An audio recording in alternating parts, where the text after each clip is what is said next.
What's up? Ghost Fictions is here, and we're back again. This is the first part of a story where Issei got cheated and left. Issei is in Shinto Teito after a harsh realization from his old girlfriends, so now with Minato, he'll learn about Sekirei and have something to protect again. But before we start, please consider subscribe to the channel and give this video a like. Don't forget to check the description for more informations. Now, let's get into part 1. Haidu Mansion. Issei collapsed on the couch and released a tired groan. Finally done with school and graduated early. I wish I could have invited Kiba over so we could have a small celebration, but I think he needs some time to rest, especially since we were swamped with hundreds of contract callings. It's been months since the Battle of Trihixa, and since then many things have changed. Rias and Akeno were in college, so they really didn't see each other often. Asia, Irina, Zenobia, and Kaneko were busy with their everyday school lives, but for some reason acted rather cold to the dragon lately. Asper stayed by Valiel's side until she woke up. Kiba and Tsubaki were finally together, and a party was thrown by surprisingly Sona herself. She was tired of the drama between them, so she literally pushed her queen into Kiba as the two shared their first kiss. Bali and his team were called by Azazel to help out with some of the issues that came up, especially with organizations that still supported the old Mau faction. Ravel was called back by her mother to discuss the plans for the future of the Phoenix family, since sadly, the older son Ruvel died protecting the city from the army. Braswis was called back to Asgard to verify that the seals would be permanent. Issei and Kiba were promoted to ultimate class status because of their accomplishments and their skills that they have shown in battle. The two were happy that they've achieved their goals, and Kiba asked Sona if he could have Tsubaki as his queen. Sona was happy for her friend and went with it. It was a loss that Tsubaki left the student council when she entered college, but the members were happy that Tsubaki finally found love from the man she admired. Surprisingly, Issei didn't trade any of his pieces with Rias or Lady Phoenix. Issei realized that he wanted to build his peerage from scratch just like the other Maus did with their peerages, but he was willing to enter a marriage contract with Ravel, stating that when she graduated from Kuo Academy, then if she wished to marry him, then he would or wait as long as he needed to until she felt comfortable. Lady Phoenix and Ravel agreed with the terms. Ravel was happy that she could still be with the man she loved. Not in his peerage but by his side as his future wife. Rias, Asia, and Zenobia were surprised, but accepted it nonetheless. Braswis entered a marriage contract with him after she had gotten drunk and confessed her love for him, while Issei tried to get her sober again. That Valkyrie really couldn't hold her alcohol. Issei was happy for today for 2 reasons. 1, Rias agreed to go out on a date with him because he had exciting news. And 2, he was waiting for a letter from Tokyo University since he studied his ass off trying to make sure he had all of the information down so he could pass. It was thanks to a contract in a city called Shinto Teito. The woman who contacted him was a widow that lost her husband, and Issei found her mesmerizing. Her long purple hair and her warm aura just made him relax in an instant. He was content with just being there and talking with her and some of the other guests that lived there. Matsu was a funny and perverted girl whom Mia called perverted glasses for a reason. The two got along well and had some funny times that were interrupted by Mia's dark aura. Yuzume was what Issei would call the human version of Kuroka, since Yuzume acted like a cat most of the time by either sleeping or eating all day. She was suffering a loss from a lover that died in the hospital. Issei knew how losing someone you loved meant, so he was able to comfort and help her with her loss. Gagari was definitely a mystery since there were times when he acted like a boy, but then like a switch flipped, acted like a girl by making a few small advances, and made a few accidents which resulted with him on the top. Matsu had a nosebleed every time she saw this, but was stopped by one of Mia's deadly moves. The deadly frying pan or the terrifying ladle. Yuzume laughed at this but was stopped by Mia's glare. All in all, the 4 were definitely people he would call his closest friends, and the dragon has developed a crush which turned into love for the women Yuzume and Mia. They all helped him when he was prepping for the entrance exam and was nervous but confident in himself. He thanked all of them for his help and would tell them the news once he receives the letter. Which is why when a letter was pushed into the mansion, Issei ran to it and ripped open the top of the letter. Dear Mr. Haidu, we would like to formally congratulate you on being one of the selected few to enter Tokyo University. The next semester will be starting in 2 weeks, so be prepared for your first semester. Sincerely, Tokyo University. Issei read it again to make sure it wasn't a trick or illusion. Drake, talk to me. The dragon laughs and responds. You did it, partner. I'm proud of you. Issei had a small smile that turned to a giant grin as he laughed in excitement. He stopped to realize that he needed to call them and let them know the good news. Izumo in. Mia was sweeping the front porch until she heard the phone go off. She went to the phone and picked it up.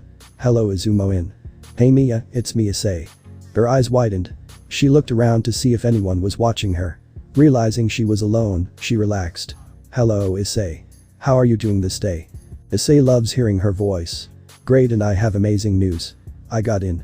Mia covered the speaker and released an excited cheer before calming herself and put the phone to her ear. "That's wonderful. Are you going to come live in the inn? We still have a room available for you." She made a mental note to let Kagari know since she was reacting to him. Big time. The poor thing kept tossing and turning because of the call and her condition. If Issei showed up, Kagari would jump him and wing herself to him in an instant. That would be wonderful. "I just wanted to let you know because I was going to come later in the evening since I plan on taking Riaz out on a date and let her know of the news." Hearing about the spoiled brat left a sour taste in her mouth. Mia was one who enjoyed working hard, and if there's one thing she hates more than MBI, it's freeloaders like a certain scumbag by the name of Seo. Said scumbag sneezed thinking someone was talking about him. Mia heard of Riaz from Issei and asked Matsu to find anything in the girl. Only to find out that she was a rich, spoiled brat who was basically handed everything to her by her siskin of a brother and father. Never actually worked hard or trained in her life, and Issei had to do everything that the king should have done from the beginning, and yet a pawn was able to do more than a king. That's just sad. She hesitated, putting the phone to her ear again as she growled at the thought of the brat putting her filthy hands on a kind soul like Issei. That's wonderful news. I hope she takes it well. Her right fist had blood spilling out a bit. "Thanks, Mia. I want to thank you for giving me the courage and strength I needed when I felt like giving up. I wish I met Teito when he was alive. I bet he was a great man for having a lovely wife such as you." It warmed Mia's heart hearing those words. She was actually reacting to him and wanted to confess her feeling for him, but there was a certain crimson-haired girl that posed a problem. I wish Issei could see how the girls really feel about him. Little did she know fate changed for the dragon, and the events that were about to transpire would mark a birth of a new dragon and a new Issei. A king who rules Shinto Teito. Issei was going to the college Riaz and Akeno attended so he can pick her up after her final class was over. What's taking her so long? Riaz said that she would have been available and that she had no help classes or meetings she was supposed to attend to. Issei was surprised and decided to call her. He waited until it went to voicemail and then he was shocked again. It's not like Riaz to have her phone off even after class. Maybe Akeno? He tried Akeno but still nothing. Okay, that's creepy beyond measure. He looked in the school and decided to walk in and see what's up. He walked around and hoped to see even a trace of the crimson or purple-haired woman, but they weren't in any of their classes. Issei made his way to Ria's homeroom and sat in her desk. So this is a college classroom and desk. He looked around the room and didn't feel uncomfortable. He was about to get up when he noticed something shine in the desk. He opened the desk to grab Ria's cell phone. He looked around and then back at the phone. One peek couldn't hurt. He typed in Ria's password. Typical. Using the last name. He saw her phone calls and noticed the recents. She's been talking to a member of her class. It was shown that she ignored any calls and blocked Issei's messages. Strangely, Akeno's phone was in her desk, dangling on its side. Her phone had the exact same phone number that Riaz has been talking to. She even ignored his calls and messages. I don't get it, why hide this from me? I'm going to find out who this guy is and what's the relationship between the three. He went to a teacher and asked about the phone number that Riaz and Akeno have been calling to find out if belonged to one of the seniors. Ryoji was his name. He was asked to grade some papers but hasn't shown up yet. There was a room that he enjoyed going to when he needed some quiet when working on assignments. Issei thanked the teacher and made his way while using a cloak spell, thanks to Drake, to hide his presence. He made his way to the front door and used his finger to open it a bit more until he saw something he wished he never saw. Sitting on the biggest couch in the room were the two women he was looking for. But both of them were leaning their entire weight upon the man he saw before, with a blush on his cheeks and a stupid smile on his face. Both women were wrapping themselves around him like a snake about to eat their prey. Their eyes were filled with happiness and enjoyment. The kind of happiness he had seen when he made Akeno reconcile with her father and when he declared his love to Riaz in the orc. Riaz, Akeno. I mean, I know you both like me, but please, not here. We need to check some papers as well as passing them to our professors. The man talked as he blushed. We can do this tomorrow. After all, I promised to go on a date with both of you. The man said towards the two women at both sides of him, pride filled his voice, and the smile adorned his face. How could he not be like that? Two of the most beautiful women he ever laid eyes upon were fighting for him. Answering his question, Akeno spoke up in a flirty voice. Akeno hummed seductively. What are you talking about, Ryoji? You want this as much as we wanted. So, let's take a brioche. Akeno muttered the last words with a sensual voice that made the now named Ryoji blush even more. Gathering courage, Ryoji decided to go for it. But before something could happen, an angry voice was heard right behind him. He listened to the furious voice of the other woman by his side. "Akeno, what do you think you're doing, trying to seduce him in front of me?" Angrily, Ria stepped in before he could try something. Feeling scared of her, he did not do a thing, he just sat there, not moving a muscle. Then she said with a voice filled with sexuality. "I will show you who is the best among us, Ryaji." The woman started to move. She was slowly showing her well-endowed curves, making Ryaji swallow his spit. But before he managed to achieve her goal, a voice was heard, said voice being Akeno. "Ara, Rias. Trying to get on him without me? Sorry, but I will not let you." Throwing herself at him, she stopped the advances of the red-haired. He fell onto the couch, Akeno on top of him in a really easy to misunderstand position. Rias, so to not fall onto the ground, quickly stood up. On seeing the image in front of her, she was filled with anger and fury. "Akeno, if you do not stop now, I will have to get him off you by force. You know I love him. So why do you always want the same thing as I do?" With a nice smile on her face, Ria screamed, anger clearly visible in her eyes. Her emotion slowly changed her eyes into a red color. Ryaji felt a chill run up his spine and started to sweat bullets, but Akeno didn't even hesitate. "Ara, what do you mean by saying that I want him just because you love him?" He was the first guy I met which didn't have a disgusting look in his eyes. He did not look at me like a piece of meat, really kind as well. Just look at him, he is manly, good looking, and doesn't look at me like a piece of trash would do. How could I not fall for him? With a serious tone of voice, the black-haired woman spoke up. Not knowing how impactful her words were in the good sense and the bad sense. Rias felt her blood boil at those words, but she knew she was right. That was also one of the many reasons why she fell in love with Ryaji. Calming herself down, she looked at them clear-headed. Something that surprised at both in front of her. "Ha." She let out a long breath of air, trying to calm herself down before she did something stupid. Once relaxed, she looked at both of them, especially at Akeno, and said with a resolute voice. But for a brown-haired boy it sounded sharp, merciless, and dug straight into his heart. Through the fact that he isn't a pervert or drools over it merely, our side is truly a blessing. Her voice calm and sharp. "Much better than any man I had ever met, that's for sure," she asserted. "It's also true that he is manly, decisive, and kind. These are also few of the reasons I love him. But first and foremost is the fact that he is not dumb, naive, pervert like someone Akeno and I know." Akeno furrowed her brows at the remembrance of that man. Certainly compared to anyone else, especially to him, he truly is above in all aspects. Especially in the looks department. Akeno's voice was flirty at the end. "I have to concur that him not being a dumb pervert or a maniac obsessed with breasts is the greatest blessing we could have." Finishing the comment of Ria's, Akeno spoke with a cold voice. Unknowingly how much damage had her words done to someone. Also, it's nice for him to understand our intentions and not to explain them with a big sign over our heads. "I'm glad you figured them out, Ryaji. Truly something I want in the future for the man I love." Rias told him. "Well, let's keep going. I need a kiss if you want me to do the work. It's quite late and the work needs to be done, so kiss me, Ryaji."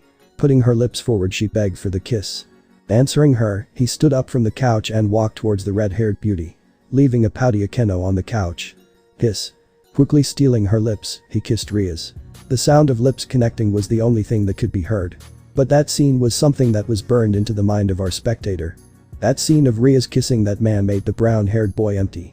He truly didn't understand why. Was it because of the words both of them had said about him? Was it truly because he was a fool, a pervert, naive and dumb?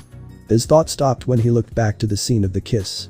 But this time with eyes devoid of any light, like those of a corpse. The kiss quickly became more intoxicating. Tongues started to fight a battle for dominance. After a while, the woman broke the kiss. She was in need of air. But she felt that compared to someone, he wasn't that good of a kisser. Getting rid of the thought, she quickly looked over to him. Only to be taken by surprise when Akeno jumped towards him and kissed him even more fervently. Kiss. She was more daring than Rias, of that he was sure. Quickly breaking the kiss, Akeno said. "You really quite the charmer, aren't you, Ryaji? To make Rias ask for a kiss is quite impressive. But I will show you who is the best kisser among us two." She leaned forward, she was searching for his lips. Kiss. She kissed him for the third time, but she felt something was missing from the kiss. However, the kiss became more passionate. Being a sadist, she took control of the battlefield really fast. But she decided to break it before the red-haired got jealous and tried something that will make her feel even more competitive. Ryaji felt extremely good. He just kissed two beauties. Two of the most beautiful women he had ever seen in his life. He turned towards the clock sitting at his desk, 5:30 p.m. The time they spent talking and kissing was too much. Now they only had 30 minutes before their deadline. Sprinting towards his desk, he decided to start working as fast as he could. Noticing that, Akeno and Rias also looked at the clock and quickly started to fill papers in. Thinking of a certain boy, but erasing the thought. They concentrated on the task before the deadline arrives. Toxoxoxoxoxoxoxo. Issei was shocked as he ran, away from the school, away from them. He stopped when he reached the park. The same park that he was killed and his introduction of the supernatural. It was so quiet and sunny. No one was in sight. It was peaceful, pure bliss. He thought back to what they said, and it cut deeper than any blade or spell that he took for them. Why, just what did I do? Why do I deserve this? He started to mentally break down. Was it because I'm a pervert? A fool and naive being? Was it because I was kind to others? Alright, stop right there. The dragon quickly made its appearance. Do not think like that. I do not know why they did it, but I know it wasn't because you were kind. So don't think like that. Drake told him. He hated how his possessor and friend ended up like this. He wanted to help him, but he couldn't do much. Just support him. Greg. Why you say that? You also heard them. You also saw them. So please tell me why. He wanted answers. The image of the girls and Ryuji came to his mind. Why are they doing that with that fucker? Furious, Issei asked Drake. I do not know why they did what they did. But I do know that it wasn't because you were kind. He explained. Sure, you were dumb and a pervert, but that can be fixed. No one was born knowing everything, no one was born perfect. He told his partner with a serious tone. About you pervertedness, you can control and dominate it. If you are not manly, then buff up.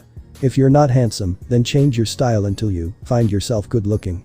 His voice was filled with pride, the pride of a dragon. Everyone has an opinion. To some people you may be like that, but to others, the ones that truly care for you, you're completely different. Don't let their words reach you. Prove them wrong with your actions, show them what you truly are. A dragon. He roared those last words. The motivational words spoken from Drake truly did reach him, his crying stopped. He looked up to the dark sky, seeing the clouds slowly move further and further away. He sat there on his bench for a while until the sun set down. A few hours later. After all this time spent thinking, he found out that the words of Drake were right. Even if they went with other people, to another man, he still had others. Girls that truly loved him. Even though it hurt him far too much to accept it.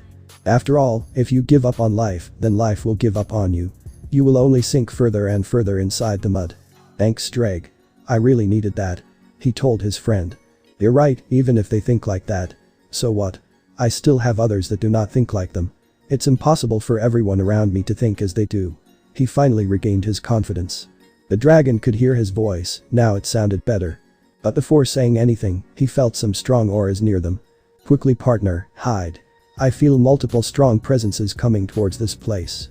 I'll help you in hiding your aura. Flinching at the comment of the dragon, he hid behind his bench in the bush he earlier inspected. Slowly but surely, he heard voices. It was kind of late, around 6 p.m, so finding someone at this time in the park was rather odd. Hearing the voices closing in, he recognized them, but the topic of their conversation was something that made him feel uncomfortable. Thankfully they didn't hear him. Hey Asia, what do you think of these? Quite beautiful, right? The boy I like gifted them to me. Beautiful, aren't they? That voice was of Irina Shido, the childhood friend of Issei. She was happily jumping around with over 100 roses on her hands, carefully ordered in a couple of bouquets. Answering instead of Asia, Zenobia talked. Why do you feel so prideful? Isn't that a sin? You'll fall, you know, Irina. Besides, he gifted them to you so that you could agree into becoming his girlfriend. Zenobia quickly countered Irina. True, but Ryudro is so sweet, nice, and gentlemanly. Besides, he always spends time with me, I love him. Her voice sounded sweet and dreamy. The blush was on her cheeks. She was bringing both hands towards her face, trying to cover her blush. Looking at her, Asia said.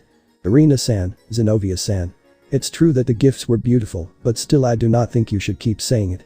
Both of you have boyfriends and I believe that if Ryudro-san and Saoji-san were to hear you they will start fighting. Shyly talking, Asia gave her own advice. Both of them screamed at the same time. They realized that her words were true. Even though they are brothers, they are extremely competitive towards each other. Last time they barely stopped them. Changing the subject of the talk, Zenobia quickly teased Asia. Oh. So Asia, what about Ken? You two have been quite lovey-dovey recently. Doesn't he help you with the club work? Also, there is a rumor that says that the two of you were holding hands and even kissing. So is it true? Skillfully, Zenobia asked Asia. Getting the constant nods of an excited Irina. Well. Just. She was made a mess thanks to that comment. Yes, those rumors are actually true. Asia answered with honesty despite a red face. Suddenly the fourth figure accompanying them spoke up. Asia senpai. Daring. She was short white-haired girl, she was eating her candy, and her voice was almost without a trace of emotion. In response Asia went even redder and hid behind Zenovia. Through Kaneko-chan, but don't you also have someone? If my memory isn't wrong, someone of the same year but from a different class. I believe his name was Hijama.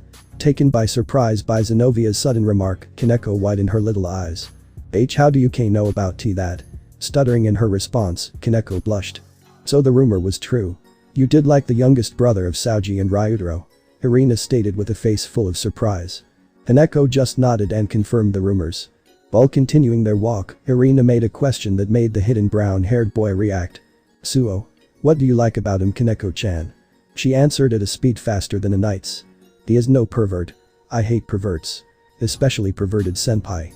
He's the worst of the worst, real scum. Blah. Quite the rude words towards Ice-kun there. But I have to agree. I hate how he's always thinking about doing something perverted. Gives me the creeps. She had a face filled with slight disgust.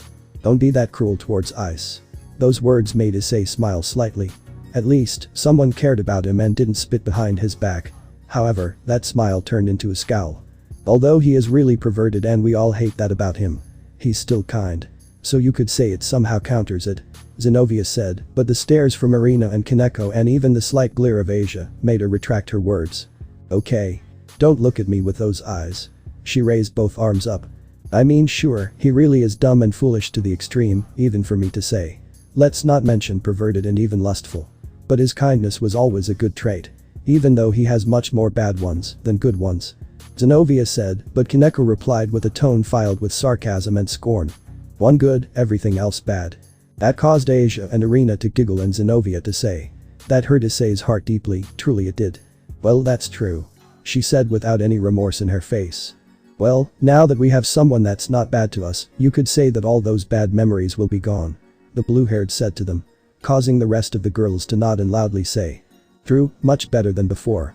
As they walked away, they didn't realize they destroyed the last of Issei's resistance. So it was true. Everyone told lies to me. His thoughts were reaching a terrible state. The way they acted towards me. He screamed inside his head, making a purple light to start surrounding his body. Those smiles given to me. The light increased in density and made his eyes change from his brown to green. All that so-called love. All of it was a lie. He screamed with all of his force, making the light cover his body, as if protecting him. They always hated me. All those moments were nothing but lies, lies, lies, lies, lies, lies. He screamed, expelling the light from his body, covering his surroundings with only purple and green particles. The feelings he now experienced were nothing but sadness, frustration, pain, agony, rage, grief, shame, and so many more. Repeating his monologue over and over again, inside his mind. The scene of Ria's and Akeno with that fucker. The words from Zenovia, Irina, Asia, and Kaneko. The truth about why were they never, not even for a moment with him in the past 2 months. Slowly unraveled itself before his eyes. They were with someone else. Every single one of them. They lied and used him just during the moments when they would surely die. Just when they needed something. Just when they needed a shield. Just for their own personal gain. How dare they toy with my heart like this? They want other males. Fine. Go ahead with your boyfriends. Let's see if they're actually strong or not. That would be a sight to see. Issei sees the image of Mia, Kagari, Matsu, and Yuzume in front of him, and it warms his heart because he and Drake knew they never lied to him. They were always honest with him. There was also the same woman who came to the inn drunk a lot but was a beautiful and honest woman in his eyes. The light around him shrunk in size, and Issei felt inside of him change. In a good way, and boy did he like it. He knew Ravel and Roswa still cared for him, so he still has a place in his heart for them, but right now he needs Mia's warmth. He stretched his hand in front of him, and a portal revealed itself. Issei sent his familiar to send his stuff to the Izumo Inn earlier before he went to the school and saw the realization from the 6 girls he first loved and died for. He walked in and made his way through. I hope you're awake, Mia. Toxoxoxoxoxox. Izumo Inn. 7 p.m. Mia and the others prepped the room for Issei and had a little party for him, even Kazuhana showed up. Right now only Kagari, Mia and Kazuhana were in the room. Matsu and Yuzume retired for the night. The residents who were awake were very shocked when a portal appeared before them and out came Issei, and he was not in a happy mood. Miya saw this and grabbed Issei's shoulders. Issei, what's wrong? She was worried for him, as was Kagari and Kazuhana, since she had gotten to know the man when he came over and talked with her about love. Issei was stiff until he asked. Miya. Please don't let me go or hate me. Please don't leave me. I don't want to be alone and feel cold. He looked at her with a saddened look on his face. Please. Miya was surprised because she hardly saw him cry. She would be a bit selfish but still show love and care for him. She helped him up and carried him to her room. Miya looked at the others and gave them a silent sign to leave them alone for now. Kagari shook no and went to help him, as did Kazuhana. Issei felt them helping him and thanked them. They smiled at the broken man in their arms and put him in Miya's bed. They changed into nightwear and Miya took his right side, Kazuhana the left and Kagari on top, with her assets warming his chest. Braig saw the girls infatuated with him and would have to question his partner's feelings about them. Little did the dragons know, the Sekirei in the city were responding to him. In MBI Tower, a certain black Sekirei woke up when she felt a burst of power enter the city. Her body shook in excitement as she looked out the window. It seems you've come, my Ashikabi. She draws her sword. Let's see if you are truly worthy of my power. In the park, a woman wearing only a lab coat felt a massive burst of emotions enter her body and her mark on her forehead flashes purple, red, and green. She felt pain until the pain left her and she felt complete. She now had a mission. To find her Ashikabi. Wait for me, my Ashikabi. On a radio tower, a certain blonde-haired woman felt her chest warm up when the memories of a certain Ashikabi penetrated her mind. She felt all of the emotions he also felt. Anger, sadness, betrayal, and so much more. She looked into the city and asked herself. Who are you, my Ashikabi, and why do I have the desire to comfort you instead of my original goals? The dragon has entered Shinto Teito, where his destiny shall written for all of eternity. Issei's dreamscape. Issei woke up and all he saw was darkness. He got up and looked around, hoping to see his partner Drag, but couldn't see the red dragon anywhere.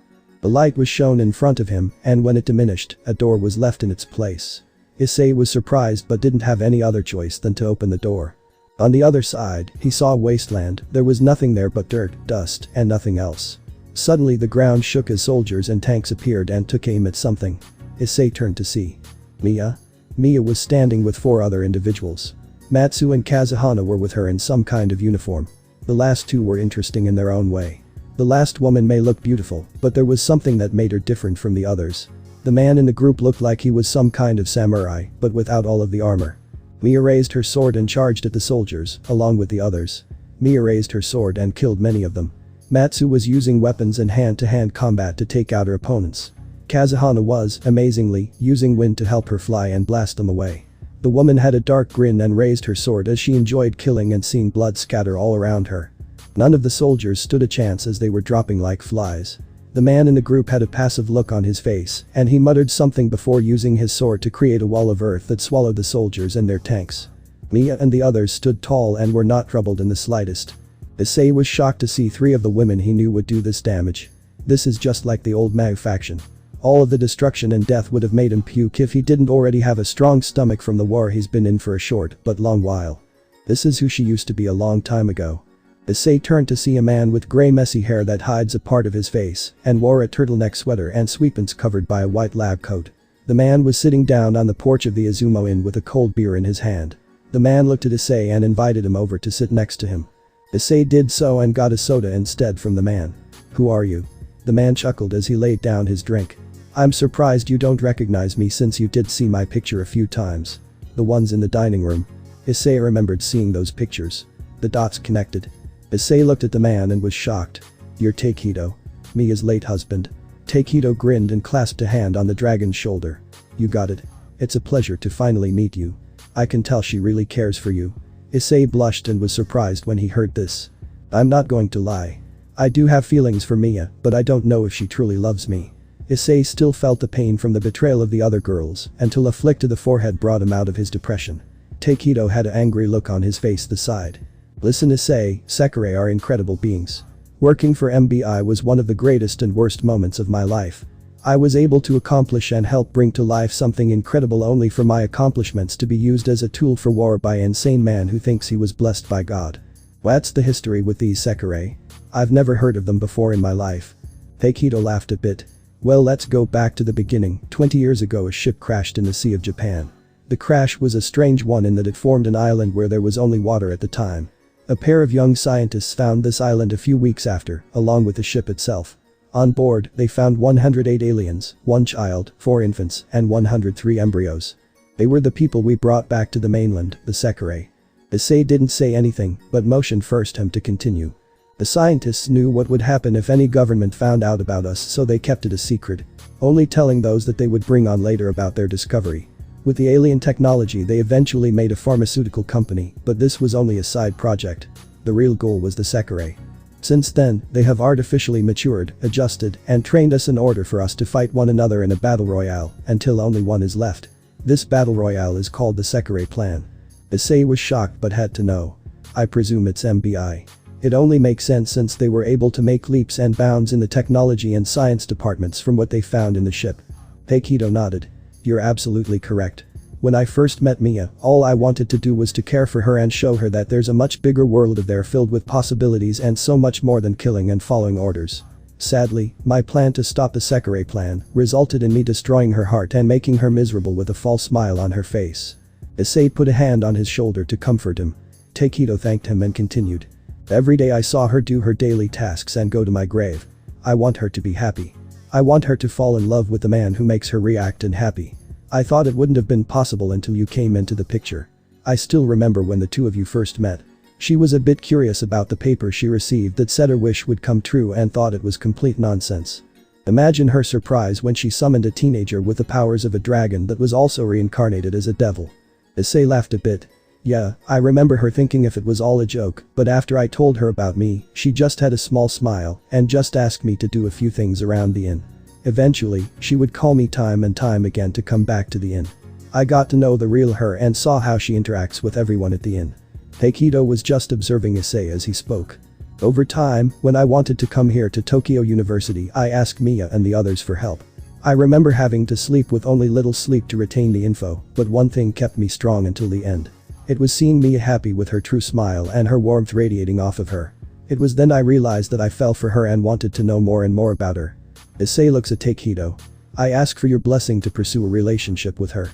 I will not bring any harm to her and I will protect her with my life. Teito saw the look in his eyes and knew he could trust her. You have my blessing. I just wanted to see the kind of man Mia wanted to be with after so long. I thank you Issei Haidu. Oh, and a few more things. Your friend, the dragon, wishes to talk with you. Something about your peerage set and powers. Look after Mia and the girls, including Hamura.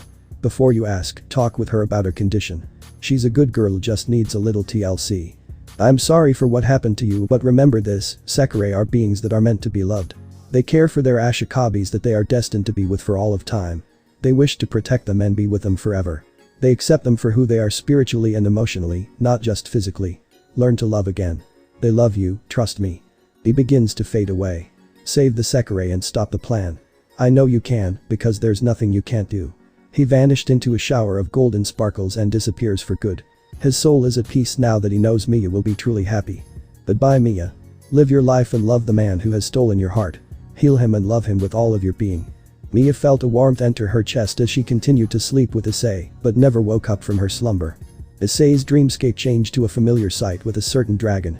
Drake was happy to see that his partner and friend was alright, but he had to explain a few things to him before they discuss future plans.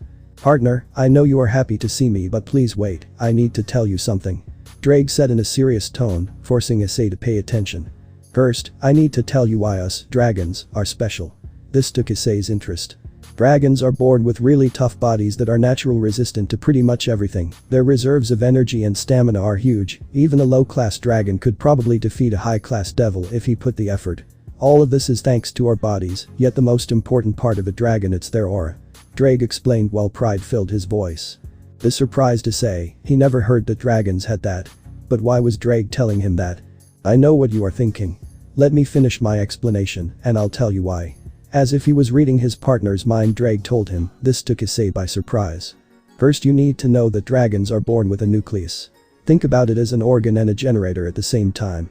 The nucleus is where the aura of a dragon is located at, and each and every dragon has one nucleus.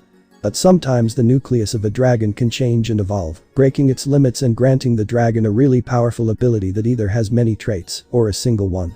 Once a dragon reaches that point, he or she will evolve, and his growth rate will increase at a monstrous pace, even among our kind.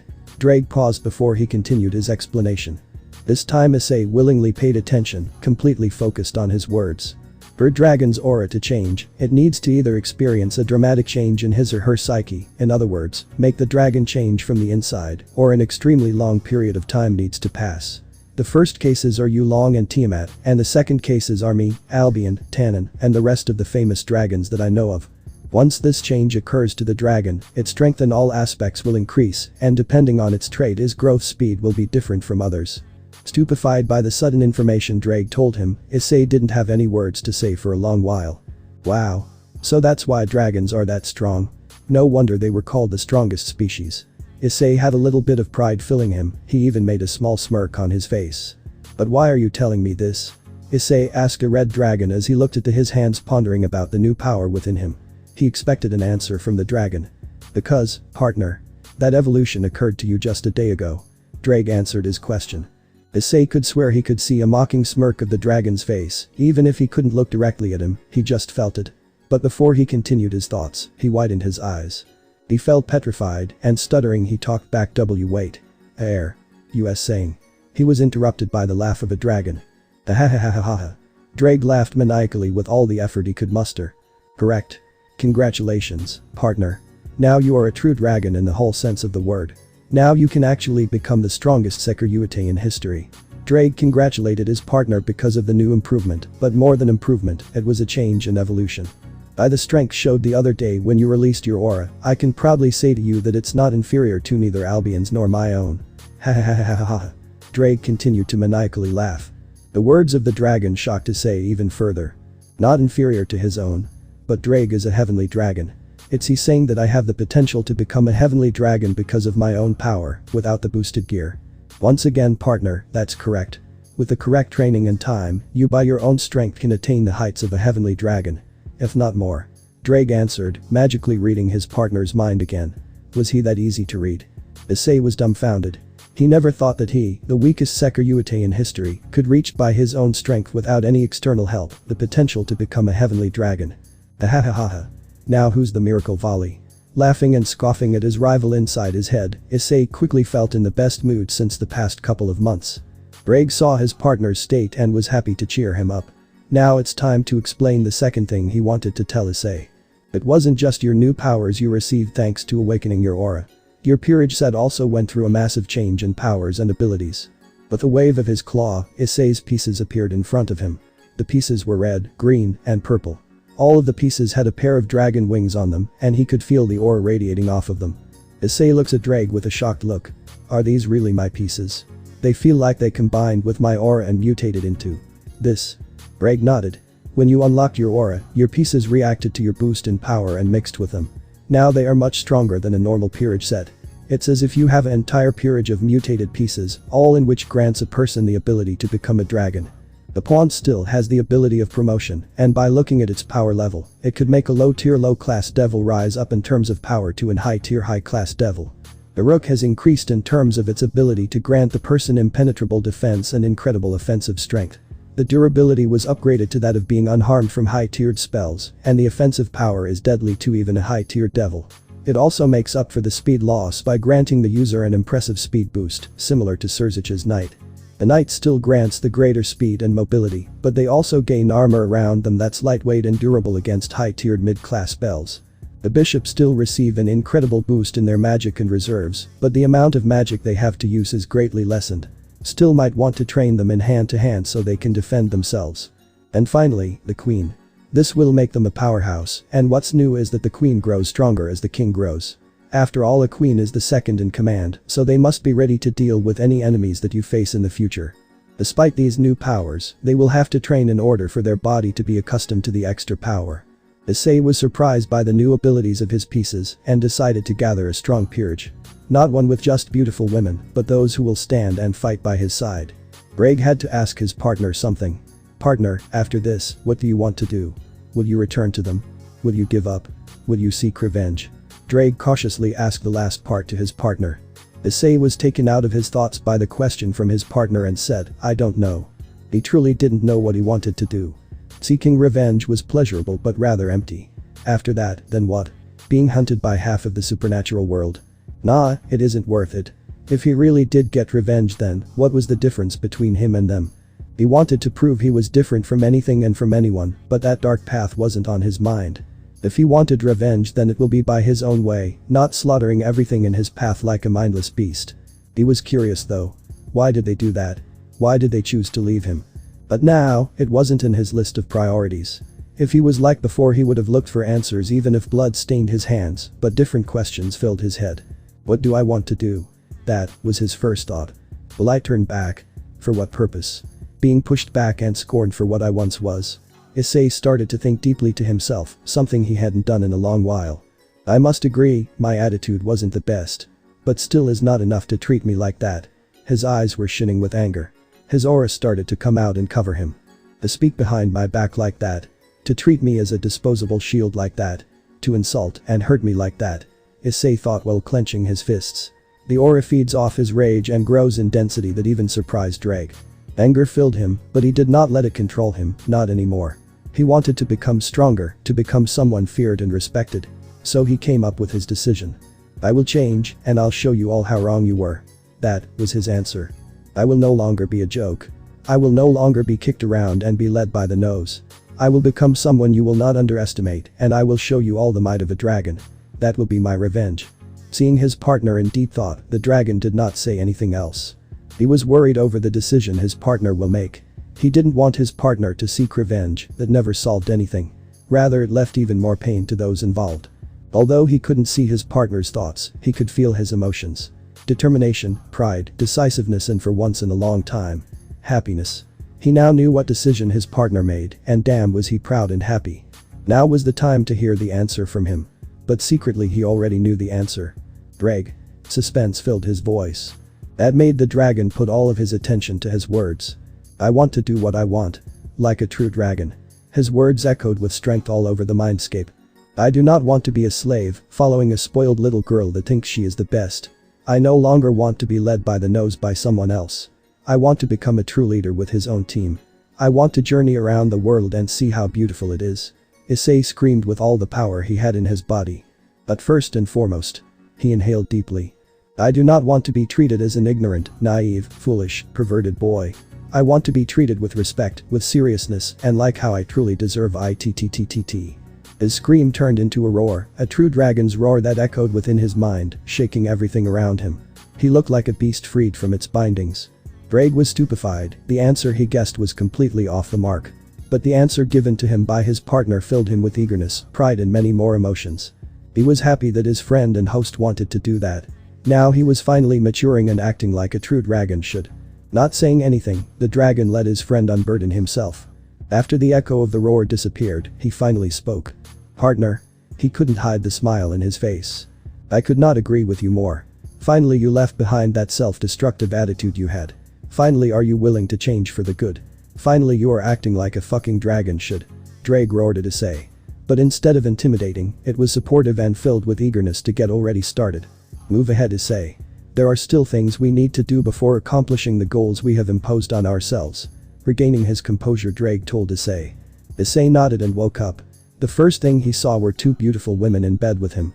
Yuzume and Mia were up and happy that Issei was okay. They saw a purple aura envelop him, but it disappeared after he woke up.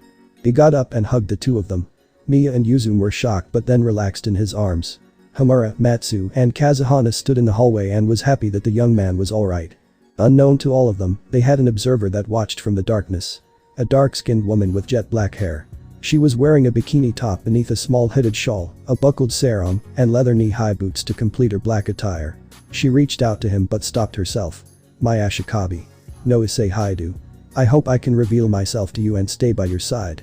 But for now, I will play my part as your shadow and see what they are up to. The woman made a vow to protect her Ashikabi, even if it meant to stain her hands in blood. By the shadows of my contract, may the darkness swallow all of my Ashikabi's despair. She walked away to scout some potential recruits and observe the women who dared to harm her love. Amura looked and thought he sensed someone watching them until he brushed it aside. Mia and Yuzume walked out of the room with Issei. Hamura was about to reach out but stopped himself. A hand grabbed his, and he looked up to see Issei smiling at him, and just like that the reaction was bursting with power. Hamura grabbed his right arm and hugged it like a lifeline. What are you doing to me, Issei? At the breakfast table, there was a warm atmosphere as they chatted about what happened yesterday until Issei looked at Mia. Mia. I know about your past. Mia was shocked and cried a little thinking Issei would think of her as a monster until Issei went over to her and lifted her head to look at him. Mia. Who you were in the past doesn't matter right now. What matters is who you are today, and who I see in front of me isn't a murderer or a monster. I only see a woman who was stripped away the chance to love. He gets on one knee. The girls gasp as Matsu's glasses fog up, Yuzume and Homura look at them in amazement, and Kazuhana was surprised but watched. Mia's hands covered her mouth when she saw this. Is he going to? Mia, I want to be with you through better or worst. In sickness and in health. Will you be the queen of my world? Mia was surprised until tears came out of her eyes. She cried. Yes. What took you so long to ask me? Issei summoned his queen piece, and instead of a normal chess piece, it was in the form of a ring that was purple with gold engravings on it. He placed the ring on her finger, and the ring entered her soul. Mia felt a great warmth enter her body and felt herself transforming. Her mind was filled with memories of Issei's life, and vowed to herself that she would be his queen in both body and spirit, forever. Issei stood up and cupped her right cheek. Mia and Issei leaned in and kissed. Wings of dark purple erupted from her back, and a pair of dragon wings appeared. Issei's own dragon wings came out and they moved in to cover them, as if the wings were giving them privacy. Matsu and Kazuhana were crying after seeing a beautiful display of true love in front of them. Homura and Yuzume were a little sad that they weren't his first Sekirei, but still held on to hope that they could be with him. The wings unfurled to reveal Issei and Mia resting their foreheads next to each other. Mia.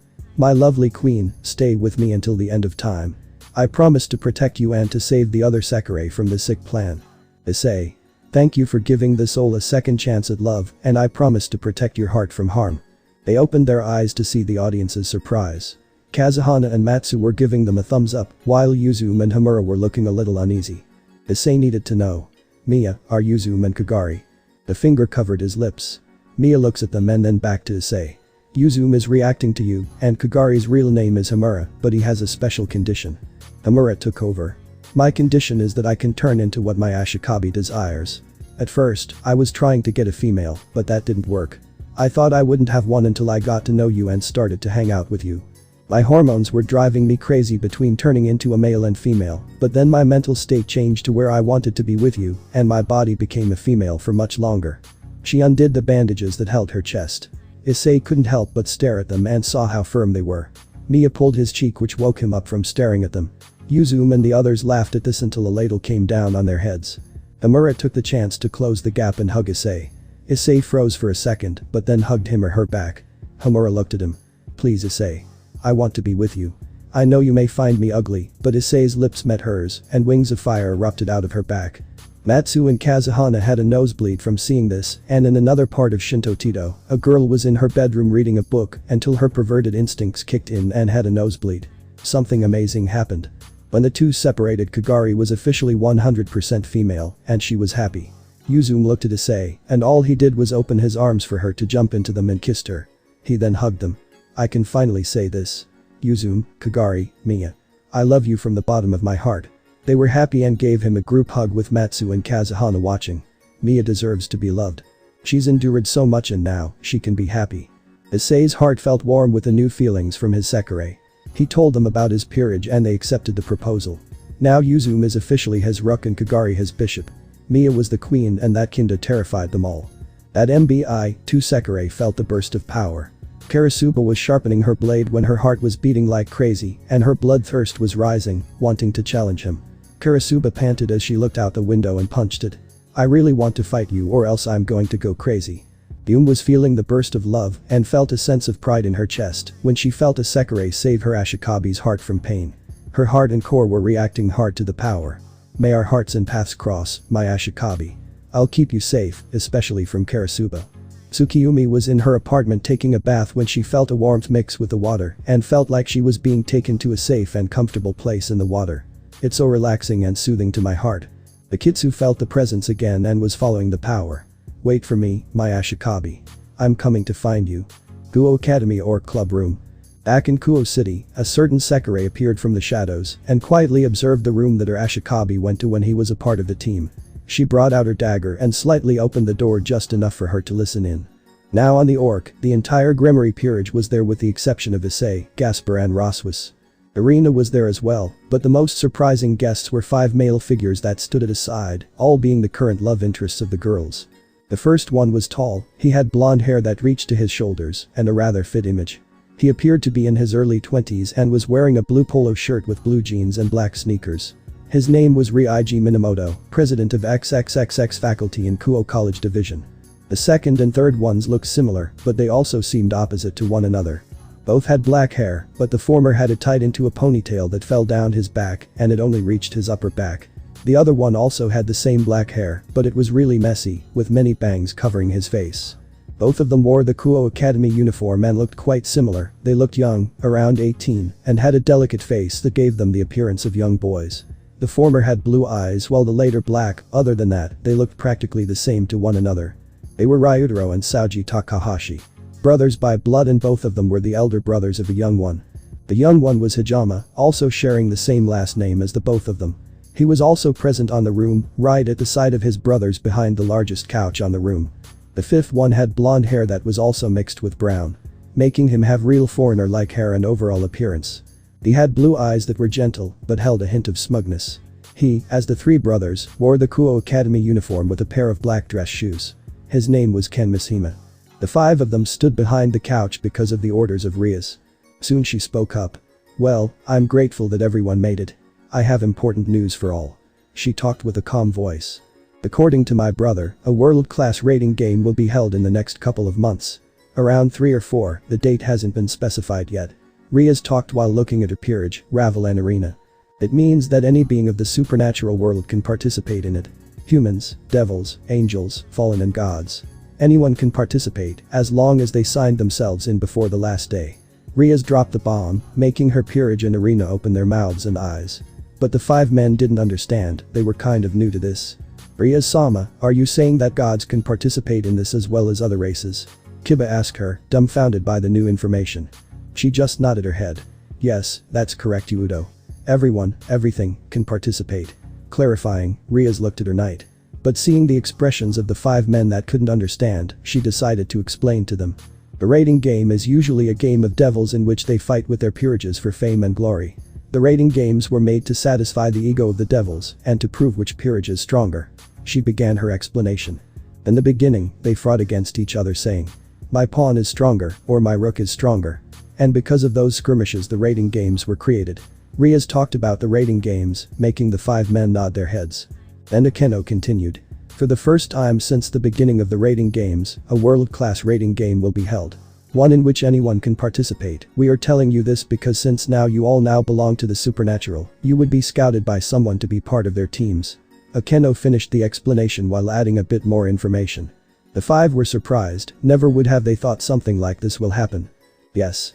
Since all 5 of you possess sacred gears, others will start moving. After all, battle-oriented sacred gears are rare." Rias explained to them again. Ryuji asked while crossing his arms. "Battle-oriented?" Akeno answered instead of Rias. "Yes.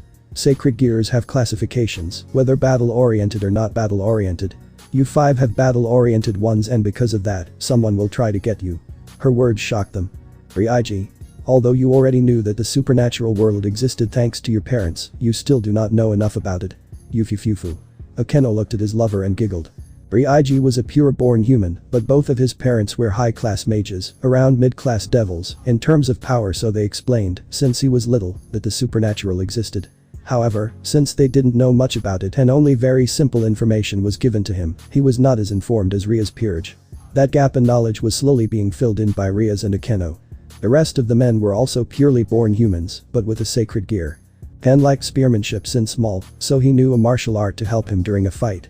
Saoji, like Zenobia and Kiba, practiced with swords, but he wasn't very talented at it, above average was Kiba's guess. Ryuji practiced karate since small, that thanks to his parents since they owned a dojo, and was quite good at it.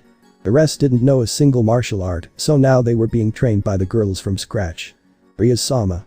What about Gasper and Issei-kun?" Kiba asked her, managing to get the surprised looks of certain girls. It seemed they forgot about Issei and Gasper. But Rias answered with a calm voice. "Don't worry. Gasper was the first one I told this information to, but since he doesn't want her to be alone, he's still at the hospital. And Issei, I spoke to him a few days ago, he is already training." she explained to them with a tone filled with pride at the mention of her pawn. Issei? The three brothers screamed. They knew about the infamous reputation of the brown-haired boy. "Hi to Issei, he's with you guys?" Saoji screamed his question. "Yes, Ise-kun is the sole pawn of the Gremory peerage," Kiba answered back. "That pervert."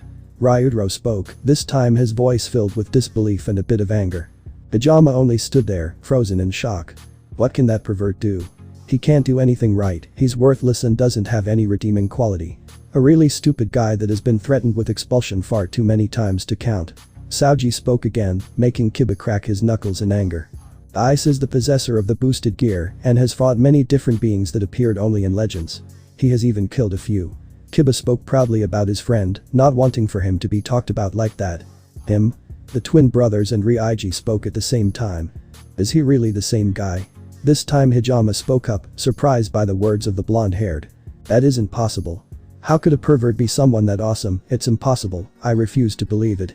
Saoji replied as quickly as he could, refusing to believe those words. Han just stood there not saying a word. He knew about the reputation of his classmate, but he also knew to not judge a book by his cover. Yes, Saoji. Issei has really done that, I say he is the strongest in the peerage.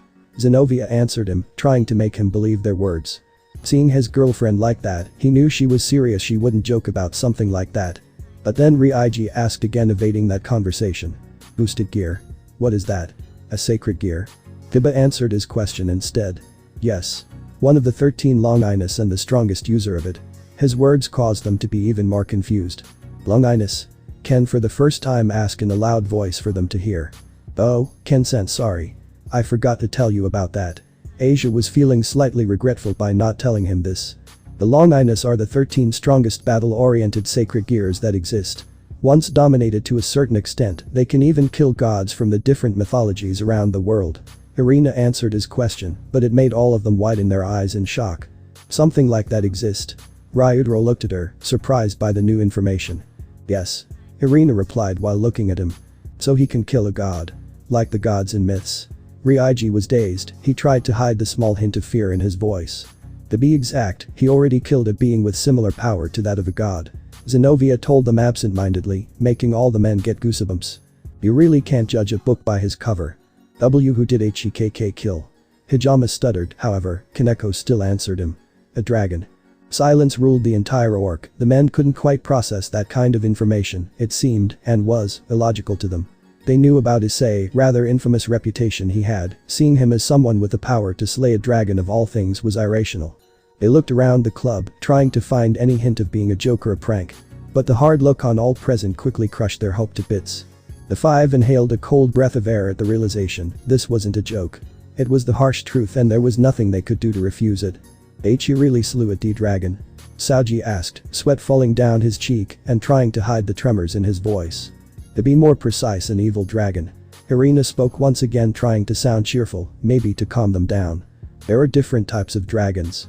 Ken asked back, his voice seemed to be emotionless, but all could see his amazement. Yes. They are divided like any other race, but after a certain, unknown threshold is reached, they evolve. Akeno decided to answer this question but was confused as well, she didn't understand much about dragons, a race full of mysteries. There are normal dragons from low, mid, and high class. Dragons that reach ultimate class are basically unheard of across the supernatural globe and in history, so, there's no ultimate class dragon. Rias decided to intervene and continued the explanation. Afterwards, there's a huge strength leap in their race, and no one knows what causes it. It's a mystery. However, after that, a huge increase in power happens to the dragon, and they are able to reach the level above a supposed ultimate class. The men swallowed their spit, obviously uncomfortable with that kind of information. That level, she quoted, is known as Dragon King, and rather than class or tier, is a title signifying their status in their race. Across history there has been only 6 Dragon Kings, but the majority of them already are no longer active, so very few remain. She said and took a breath of air. Above them are the 2 heavenly dragons, the red one and the white one. Dragon Albion. Both destroyed and sealed into sacred gears, but were known for their power to crush gods. Ice possesses the boosted gear in which the red dragon was sealed. She said with a teasing voice, but before continuing she was interrupted by Akeno. Above them are the dragon gods, being the strongest among the strong. The zenith of power across the world. The dragon of infinity and nothingness and the dragon of dreams and illusions. Akeno finished her explanation, gifting Rias a teasing wink of her eye. The males in question just swallowed their spit. Their bodies trembling, they now understood the meaning of a mountain above a mountain and a person above a person, or in this case dragon. The world was filled with all of this, and I didn't even know about it. They all thought at the same time. What about evil dragons? Hijama asked with a soft tone of voice, realizing that they weren't mentioned. The evil dragons are like their names say. Dragons that became corrupted, whether by outside forces or by their own wills, turning them into beings of evil. Ravel spoke for the first time since they came inside the room. Since the beginning, she was completely silent, but this time she wanted to speak. Therefore, she answered the question in the best way possible. Hiba continued her explanation, this time with detail. The 5 males thanked him mentally.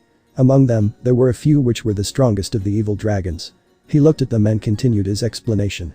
From the strongest to the weakest they were, the Crescent Circle Dragon Crom Cruach, Diabolism Thousand Dragon Ozzy Dahaka, the Primal Eclipse Dragon Apophis, the Insomniac Dragon Layden, and last but certainly not the least, Crime Force Dragon Grendel.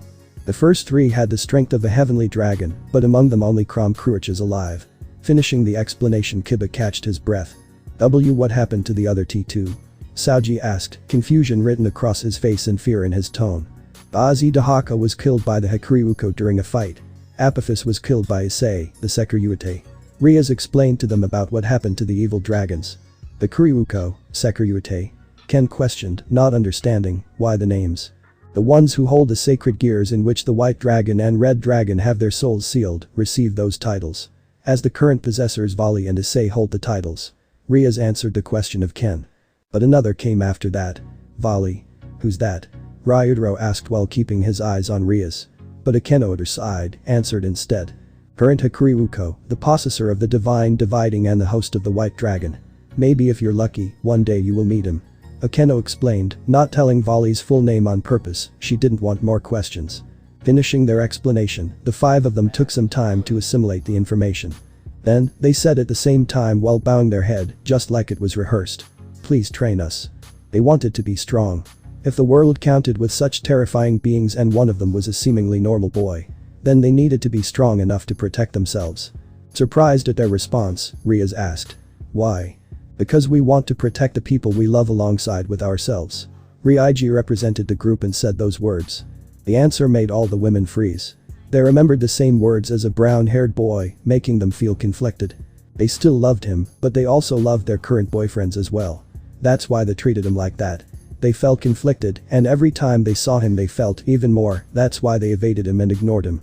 They had to put their feelings at ease and think clearly, something that they hadn't been capable of. Not yet. They wanted to be with him, but they also didn't want to end their relationships with their boyfriends just like that. The clash of feelings made them feel guilty, that's why they evaded, scorned and ignored him.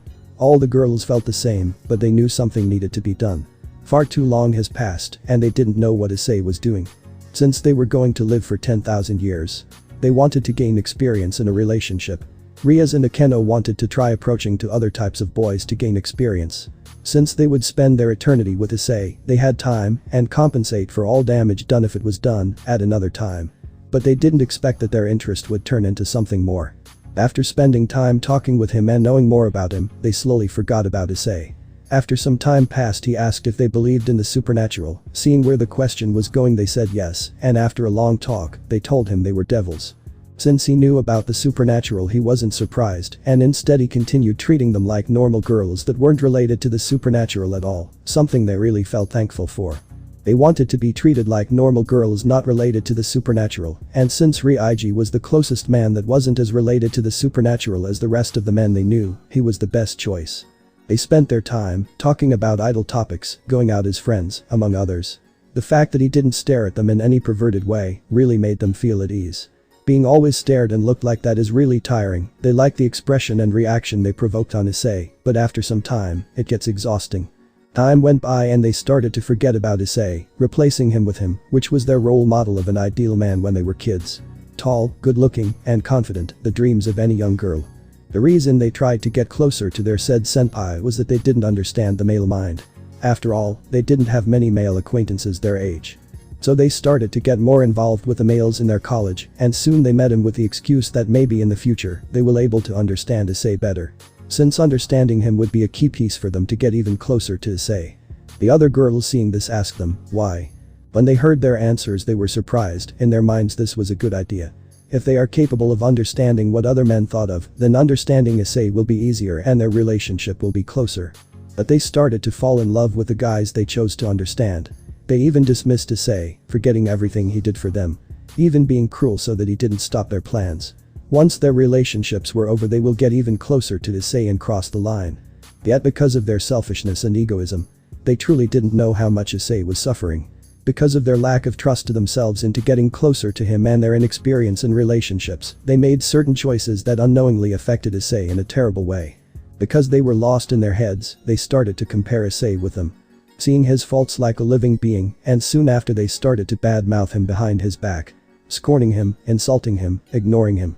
Those words were spoken without thinking, yet they believed it was just the truth. After their inner thoughts appeared, they remained silent for some time, but then Rias answered them. Sure, we'll train you, but it needs to be the next week. We actually are quite busy and need to finish everything before concentrating on the game. They felt happy. Thank you, they said again at the same time. Although recently they had been having some trouble with their relationships, with this they could fix it. Ryuji was focusing on his work completely, not wasting a single minute with both Rias and Akeno, and when he had free time he wastes it with his friends. Since they were really spoiled women and always ordered him to say where he was and with who, sometimes he snapped and yelled at them to stop bothering him, creating friction between them. Saoji was completely focused on sports. He played tennis and practiced his swordsmanship and was rather close to Kiyomade.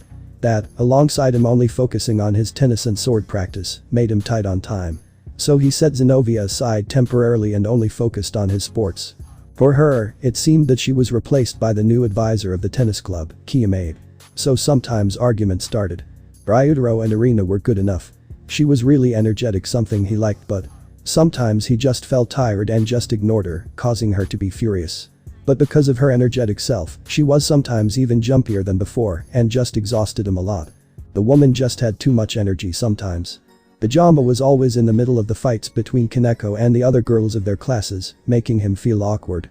Sometimes he felt as if he was treated as a toy, but he hoped it was just his imagination. Since he trained with her he wasn't as bad as the others, but sometimes arguments started in their training and escalated into insults and fights, making him feel tired out and annoyed. Ken and Asia were the second, better ones. But because Ken was a man of few words and Asia was timid, sometimes they wouldn't speak for hours. Making Asia tear-eyed, thinking she was boring and he didn't like when she was with him. Something he didn't like about her was that she always cried for something. She was kind, but she didn't have the courage for anything, at least in his eyes. Like a small animal always waiting to be protected. So this opportunity for training alongside them would help them with their relationships. Well, they hoped. From the next week onwards they would try their best, both at becoming stronger and also at improving their relationships. The woman spying on them from behind the door was clearly happy about the information she gained from the talk. About both the world-class rating game and as well as their future plans. My master will greatly enjoy this bit of news. She disappeared into the shadows and made her way to her destined one.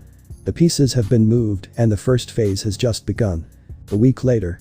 Issei was in an abandoned warehouse district working with Kagari and Yuzume to help them with their new abilities. Kagari was getting the hang of his new fire abilities, such as learning how to use dragon fire, which was much stronger than her original fire. There were 3 different fires she can use thanks to the bishop piece. The first is her original flame that's become much hotter and stronger than originally. She can use the fire to enhance her kicks and punches, even breathe fire to burn her enemies. The second fire is a light green fire that she calls the flames of healing. The fire is able to heal wounds and cure internal illness. It doesn't burn, but it does take a bit of energy to use, so it all depends on how much magic they pour into the flames. The fire heals faster than Twilight Healing and is much more effective since Asia had to constantly pour magic into her rings in order to speed the process. The last one is her strongest and most difficult. It's similar to Issei's dark fire that he calls Hellblaze, but she preferred to call it Hellfire. Issei and her were working together to help each other perfect the technique and they were able to create a stream of fire, even use it to enhance punches and kicks, but had to hold back from using it on others since it takes a while for the flames to be put out. Luckily, her flames of healing can counter the hellfire. In the end, they could create fireballs and spheres of the fire and darkness, but had to either turn their hand or tilt their head to change its direction. Neither are on Surzich's level, but with a little more hard work and practice, they should be able to somewhat reach his level. As for Yuzume, her abilities relied on clothing. At first her way of battling can only be seen as blocking or protecting others against close-range combat users, but thanks to the rook piece her abilities have become much stronger. Her clothing that she uses in battle is harder and much sturdier than it was. Also her physical strength definitely puts her at mid-tiered ultimate class. However, her magical abilities are on par with a high-tiered mid-class.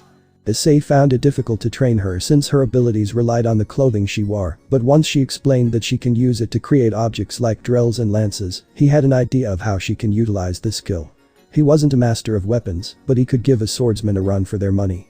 He and Mia trained her as best as they could when it came to using a sword in CQC. The three were able to pick up on using their new dragon-like abilities quickly since they were combat ready. Kagari and Yuzume definitely enjoyed the flying part, and Mia personally enjoyed using her dragon aura to scare others, much to Kazuhana and Matsu's dismay. The Izumo Inn also received a new tenant by the name of Minato Sahashi. He was a bit wimpy and got scared easily, but he was an alright guy. With him were a pair of girls named Shai and Sai, along with another girl named Kurus. He did enjoy the female body and was also able to wing Matsu, with permission from Mia. It was actually revealed that the three girls were actually Sekirei, with Kurus being his first, Shai second, Sai third, and Matsu as his fourth one. Issei and Minato got along well for the most part. Minato was a bit wimpy, so Issei tried to toughen him up, which worked for the most part. Minato did seem to put out an authoritative persona when disciplining his Sekirei. Personally, his Sekirei were proud of him for getting a spine, since they knew he had the strength, he just needed a little help. Issei knew that the inn was getting a bit cramped, so, with Mia's permission, he actually bought a bit more land to expand the inn, since he personally knew that if he and Minato attracted more Sekirei, then they're going to need a bigger home. Mia has been wanting to expand the inn, but with money issues she wasn't able to do so. With Mia and Issei, the two definitely enjoyed sparring, since it seemed they had some form of communication when clashing swords or fists. When it came to magic, Mia could only do basic teleportation and telekinesis, but her power boost from the Queen Piece gave her more strength and speed that terrified the others, except for Issei. Mia was able to help Issei learn more about swordsmanship and even taught Issei an ancient technique from a samurai. It was called the turning swallow strike. Issei picked it up quickly thanks to her teachings and wanting to become a better king. Today, Issei was coming back from his first week of classes, and he enjoyed learning at the college since he was finally able to relax and be more studious in his academics. He learned the MBI was a powerful company, but also that very few knew about the Sekirei plan, which didn't surprise him, since one of the rules that the Ashikabi have to follow is that they mustn't tell anyone until phase 2 of the plan. Issei learned that his control over his emotions was better than before, thanks to unlocking his aura. His Sekirei seemed to have inherited those traits, since Kagari and Yuzume have a lot more courage when it comes to training and facing strong opponents like himself and Mia. Mia has also a better control of her emotions, and her rage is released on her opponents. While he was walking back, he noticed that a few auras were following him. He turned left at an intersection to see if they'd follow him. They did. He made another left and focused on his sensing until he felt them quicken their pace. As did he, but in a calm manner so he wouldn't alert them. He saw an empty field near the park, so he went there and sat on one of the benches. He sent a quick text to Mia that he would be back later after taking care of some business. He continued to sit down and enjoy the empty field and the cool breeze on his face. He heard a few footsteps behind him. "I found you." He turned to see a woman with a strange mark on her forehead and saw that she only seemed to wear a lab coat with chains hugging her chest. "Who are you?" The woman looked at him with a small smile and walked to him. Just as she was about to respond, a blast of water came between them. They turned to see a blonde-haired woman wearing an interesting outfit. A black dress with a wide underdress which shows her cleavage, wears a choker on her neck, and has long brown boots with black stockings. Issei thought he saw her panties flash for just a second because of the wind. She pointed to the other woman. "Stay away from him, he's my Ashikabi and I will eliminate him." She then turned to Issei. Subconsciously, Tsukiyumi began to draw fountains of water out of the air, just as Kazuhana landed next to the other Sekirei and Issei. "And who is this harlot thou hast brought forth with?" "Harlot?" both asked simultaneously. Akitsu tilted her head. "What's a harlot?" Kazuhana scowled at Tsukiyumi furiously. She liked to dress and act provocatively, sure, but she was by no means a harlot. She was still very much a virgin, after all. Her one and only love had only recently rejected her confession for the third time, and she felt no compulsion to have any affairs with anyone else but him. Issei sounded equally indignant. He was sure that as much as Kazuhana was sexy and worldly and had one of the most heavenly bodies this side of the spring day sun, she was also sweet and nice, and she didn't seem to have a single judgmental bone in that sexy body. He scowled at Tsukiyumi. Why, Panty Flasher-chan, you know what people say about glass houses and throwing stones. Along with the rebuke, Kazuhana directed a wind swell right under Tsukiyumi's skirt, picking it up and allowing everyone to see the water mistress's white knickers. What a waste of a good opportunity. Kazuhana said, eyeing the relatively conservative panties Tsukiyumi was currently wearing. This time it was Tsukiyumi's turn to scowl. I have no idea what thou art referring to. A flustered Tsukiyumi pushed her skirt back down and turned her attention fully to Kazuhana. I'm referring to the granny panties you're wearing right now. No Ashikabi in their right mind would want such a cock tease as you. First you wear a very short skirt, then you wear those booty huggers. They might as well be adult diapers. Tsukiyumi scowled furiously. What does thou know of teasing Ashikabis? She fired a water dragon in Kazuhana's direction, but Kazuhana just idly cut the water attack apart with a barrage of wind blades. Seeing her ineffective attack, Tsukiyumi scowled and continued to rebuttal. I'll have thou know my future Ashikabi is standing right here. She pointed to Issei, and Kazuhana raised an eyebrow. Akitsu for some reason wanted to flash freeze the annoying woman in front of her for attacking her Ashikabi. Is this true, Issei-kun? Are you this panty flasher's future Ashikabi? Issei shrugged in a very non-committal way. He was starting to lose track of the conversation. I have been having really strange dreams about her. And I have been having nightmares about thee as well. Thou wishes to violate my person. So I must destroy thee. Look, I want nothing more than to be rid of those crazy dreams too. Kazuhana, what do you think? Kazuhana smirked. She was gonna have some real fun on this trip after all. Oh, I think it's fate, Issei-kun. Those dreams are her subconscious crying out for you to make her yours. Body and soul. It definitely means you're her. Master. She winked at him suggestively. Or maybe it's just your mind warning you that if you wing this little cock tease. She points to Tsukimi. You'll get nothing but grief and no sexy times at all. Judging by her choice of clothing. She probably makes a habit of teasing and threatening Ashikabis in the hopes that one of them will actually break her resistance and take her. Issei narrowed his eyes at Kazuhana's words. I don't. Tsukiyumi interrupts him. What? I never. How can thou even say such a thing? This Ashikabi wants me. He's sending me those strange dreams, but I'll never give in to his lusts. That's not even a question. HMPH. I can tell that just by looking at him that he wants to do all sorts of perverted things to me. Tsukiyumi blushed a little at the thoughts of what Issei might do to her helpless body. Her arms now wrapped around her abdomen did more to enhance her body's sexuality than hide it. And since we're on the subject of clothes, what kind of underwear do you wear? My panties aren't the ones on trial here, Panty Flasher-chan. Issei. Let's go. This Sekirei doesn't even know what she wants. And she obviously doesn't deserve a real Ashikabi like you. Kazuhana, taking Issei's hand in hers, began leading Issei away from a stunned Tsukiyumi. She looks at Akitsu. But you can come along since you were going to protect him. She smiles and clings to Issei's other hand. A slight shudder passed through Kazuhana's body at the touch of Issei's hand. She obviously only wants to make you think she'll do naughty things, but once you actually get her in the sack, I'll bet she'll just give you a shoulder colder than a bucket of ice water and fall asleep. Even Issei was speechless at Kazuhana's declaration of Tsukiyumi's alleged frigidity. I will not. I.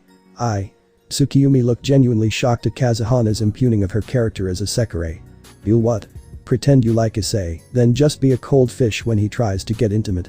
Kazuhana continued her provocation of the water mistress. Akitsu continues to glare at her for attacking Issei. Please, don't try to make fools of us. Come on, Issei. I'm getting bored of this conversation. She'll never take the bull by the horns. She's just a scared little bird that's much too frightened to claim what's rightfully hers. Akitsu didn't want the water witch to take away her master, so she kissed him. Issei was surprised by the woman's kiss until he reciprocated the kiss and felt a deep connection between them. He saw all she had to suffer through since her time as a lab rat at MBI to her tuner, making her a broken Sekirei. The two didn't notice the bishop piece entering her soul. Once it did, her true power was released. Between Issei's deep attraction for the woman in front of him and the power boost from the bishop piece within Akitsu released the mark on her forehead. Wings of ice appeared on her back and her skin developed blue scales on her arms and legs. Her wings of ice became actual wings that froze the air around them, and ice began to form on the ground around them, both as they kissed. Kazuhana and Tsukiyumi were surprised by this, and Kazuhana felt the warmth in her chest grow even hotter than before. She turned to see the water mistress and laughed at her. Seems the icy one was able to beat you to the punch. Like I said, you're a scared little bird who's too scared to claim what's rightfully yours. I'll show you who's scared. Tsukiyumi grabbed Issei and pushed Akitsu away. I accept being your Sekirei. She planted a very passionate kiss on him. Issei was quickly knocked out of his shocked state by Tsukiyumi's bold maneuver, and he instinctively wrapped his arms around her waist. Beautifully intricate blue wings composed entirely of microscopic water droplets blasted their way out of Tsukiyumi's back. A pawn piece flew from Issei's pocket and entered Tsukiyumi's soul and gave her wings and scales that matched the color of her wings. The kiss itself lasted for several long minutes before the two came down gradually from the romance-induced high. There. Now thou must take responsibility. Issei-kun. A surprising and absolutely adorable blush reddened the water mistress's cheeks as she spoke in a rather timid voice. I am your wife, now. The Kitsu grabbed his arm and glares at her. I'm his wife as well. Congratulations, Issei-kun. You winged another one. Kazuhana laughed into her hand. Issei scowled at Kazuhana, who he now realized had intended in goading Tsukiyumi into winging herself from the outset. Let's see. By my count, you have 5 wives now. Really, really manly, Ashikabi-kun. She leaped off the roof in the direction of Izumo. Musical laughter flowing behind her. I'll have to talk with Miya about being a member of his peerage and flock. Tsukiyumi stood frozen at Kazuhana's announcement that she was now one of many. And she wasn't even in the top of the list. Akitsu smiles coyly at the water pawn since she was Issei's 4th Sekirei. Issei walked over to her. Hey, it's okay. We'll figure something out. Maybe, I can figure out how to unwing you. That way you can find another Ashikabi. What? Are thou trying to renege on your responsibilities? No, absolutely not. Good. Tsukiyumi paused for a moment. You have 4 Sekirei already? Issei nodded. Akitsu is still hanging on his arm while Tsukiyumi glares at her before looking at Issei. HMMPH. Then I guess I better meet them. Make sure they understand their place. What does that mean? That means your concubines must be made aware that I am now your honorable wife. And that I am the one who will feed and bathe thee as is a wife's duty. As well as. Her blush returned. Other duties to make sure my husband is satisfied. Whoa. We might be getting a bit ahead of ourselves. I think we need to get back to Izumo in first. I have a feeling that a very long discussion is definitely in order. He jumped away from Tsukiyumi, who stared wide-eyed as he jumped to the next roof just as easily as Kazuhana had done a moment before. She followed closely behind him. Izumo in. Miya knew that Issei would never cheat on her or bring other people here without reason, so it surprised her when Issei came in with 2 Sekirei that were already transformed into their dragon form. Which led to Issei and Miya talking in the kitchen while Akitsu and Tsukiyumi waited in the living room alongside Kazuhana, Kagari, and Yuzume. Akitsu asked them. Will he be alright? I feel like this is my fault. Yuzume gave her a pat on the back. It's not your fault. We heard about your condition from a friend of ours and we're sorry for what you had to go through. Kagari nods as did Kazuhana. The door opens to reveal a calm Miya and Issei with a bit of sweat going down his neck. Miya looked at the two and asked. Who are you? Akitsu went first. Sekirei number 7. Akitsu, the Eye Sekirei. Issei Haidu 2nd Bishop. Tsukiyumi went next. Sekirei number 9. Tsukiyumi, the Water Sekirei. Issei Haidu's first pawn. Miya looked at them and then at Issei, who nodded. She sighs before looking at Kazuhana. You're reacting to him, aren't you? The Wind Sekirei nodded and Issei grabbed Miya's hand and looked her in the eyes. I love you, no matter what. You were my first Sekirei and my queen, I will not abandon you. He kissed her softly and Miya kissed back. The bright purple wings grew in size and power. Miya feels the love that he holds for her and knows that he wouldn't betray her for another woman. Miya saw Kazuhana control herself and when they detached from each other, she flung herself to Issei and pinned him to the floor. I can't stop this feeling. I need you, Issei. Please accept me, for I know I'm not perfect, but please accept my love for you. Issei pulls her in and kisses her. Kazuhana can feel her old love leave her heart and all she feels is the connection between her and her Ashikabi, the man she chose to give all of herself to. A pawn floated from his peerage set and entered her body. As they kissed, Kazuhana's body became more dragonic with purple scales and the wind picked up in the room. When they separated, Miya explained that since she was the queen, she would sleep with Issei first and the others would have their chance. The girls agreed and Issei was happy to be a part of the planning since the girls would constantly fight over him, but seeing how they had a compromise warmed his heart. After dinner, they decided it was best to have a war council. Minato and his Sekirei joined in as well since it only made sense. They were a part of the game. Issei took charge. Alright, with the Sekirei plan currently in the first phase we can relax for now, the fighting won't happen until we reach the second phase. Right now there are 4 people who are the strongest, this is shown by the number of Sekirei in their flock. However, 2 of them don't really see them as people, but disposable pieces. Matsu. Matsu nodded and took over. She typed on her computer and the 3 images showed up. A slim teenager of average height with brown hair. He wore a white formal attire that represented his wealth. This is the Ashikabi of the south, Mikagami Hayato. He may seem childish, but don't let his appearance fool you, he's very smart. He believes this to be the ultimate game and isn't afraid to use his Sekirei to harm others just to get what he wants. Everyone was disgusted by this, and Minato motioned for her to continue. Matsu nods.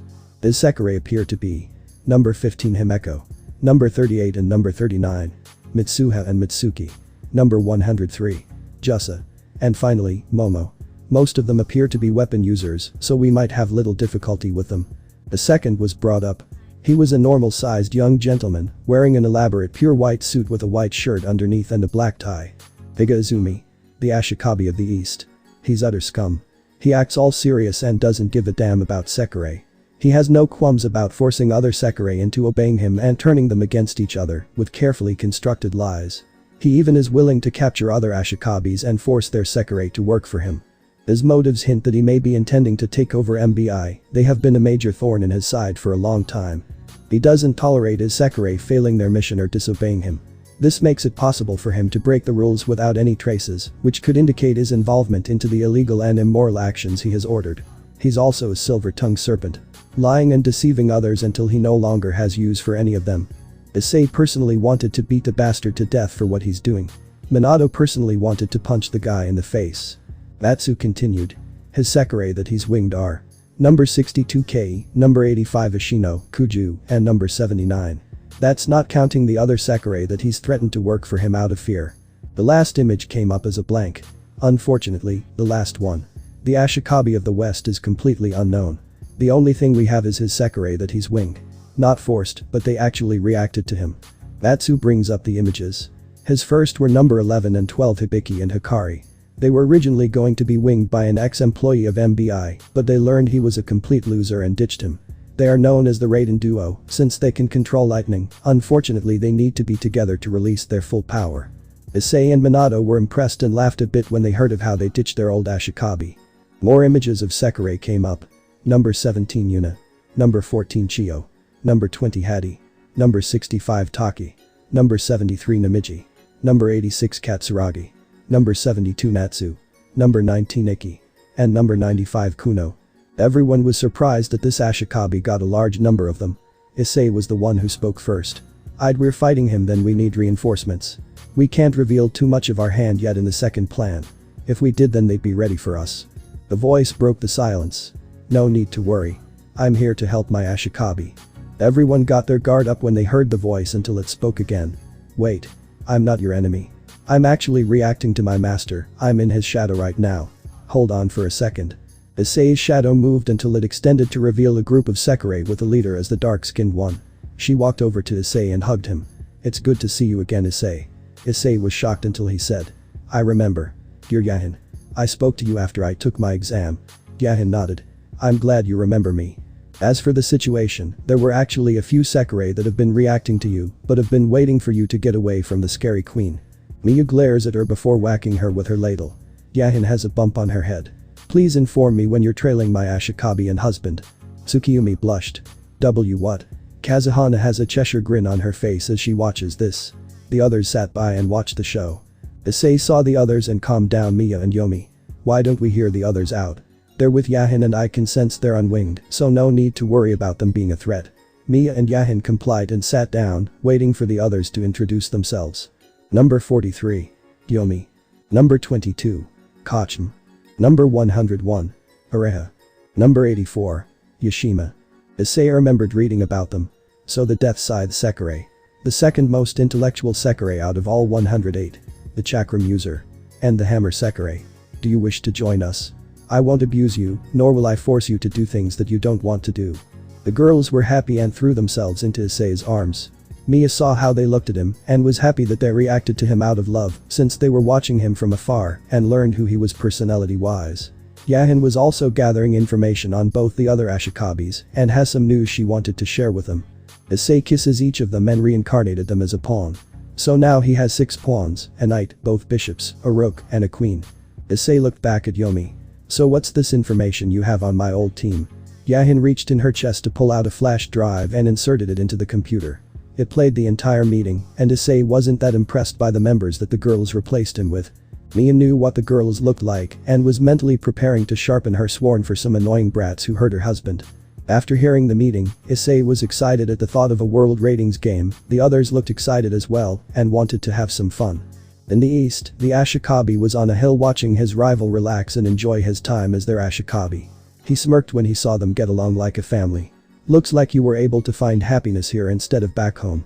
I can only imagine the Phoenix and Valkyrie waiting to hear about this. The woman came to the rooftop and tapped his shoulder. He turned to see Chio. Chio came up and spotted the inn with her new vision. So that's your rival, huh? Can't wait to meet him. I still can't believe you wanted us to be a part of your peerage for the world rating games. He looked at her and said. I'm surprised you and the others were more than happy to join.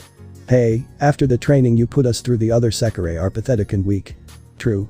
Let's get down. I can hear Hibiki and Hikari call us for dinner. Don't want to make those two mad. Chio giggles as she thought of him getting zapped again. It was priceless and it didn't even affect you, no need to worry. The Ashikabi laughed. I suppose you're right. Let's go, Chio. You got it, Volley. My Ashikabi. The two descended as they didn't notice a woman was standing on a building looking down at her Ashikabi. She was a tall Sekirei with messy silver-colored hair and grey eyes. She was a very tall girl and sadly flat, and because of that most think of her as a boy rather than a girl. She was equipped with a sword. Her outfit consists of black pants and a long-sleeved shirt of the same color. The shirt is open in the front, stopping just a few inches below her solar plexus, with crisscrossing bands of leather forming an X. The sleeves near her shoulders has a single band around them.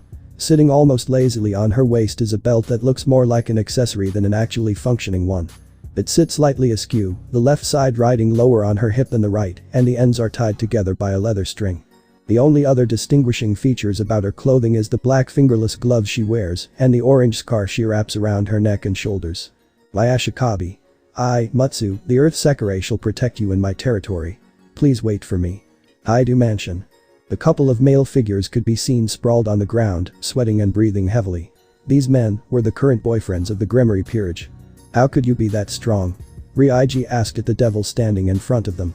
He was a blonde-haired, gentle-looking young man. The former knight of Ria's Gremory, Kibayudo. How? He asked back.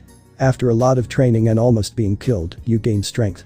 He explained to them with narrowed eyes. Thanks of the news about the disappearance of Ice, the girls took it terribly. Although they tried to be strong, they just couldn't focus on their tasks. Some even kept crying after they heard the news. Asia, Irinia and surprisingly Akeno were the ones that kept crying. And even after his constant reminder that he was alive, they didn't look any better. Ria's was the same, she would stare blankly at space and then tears will start to fall down from her eyes.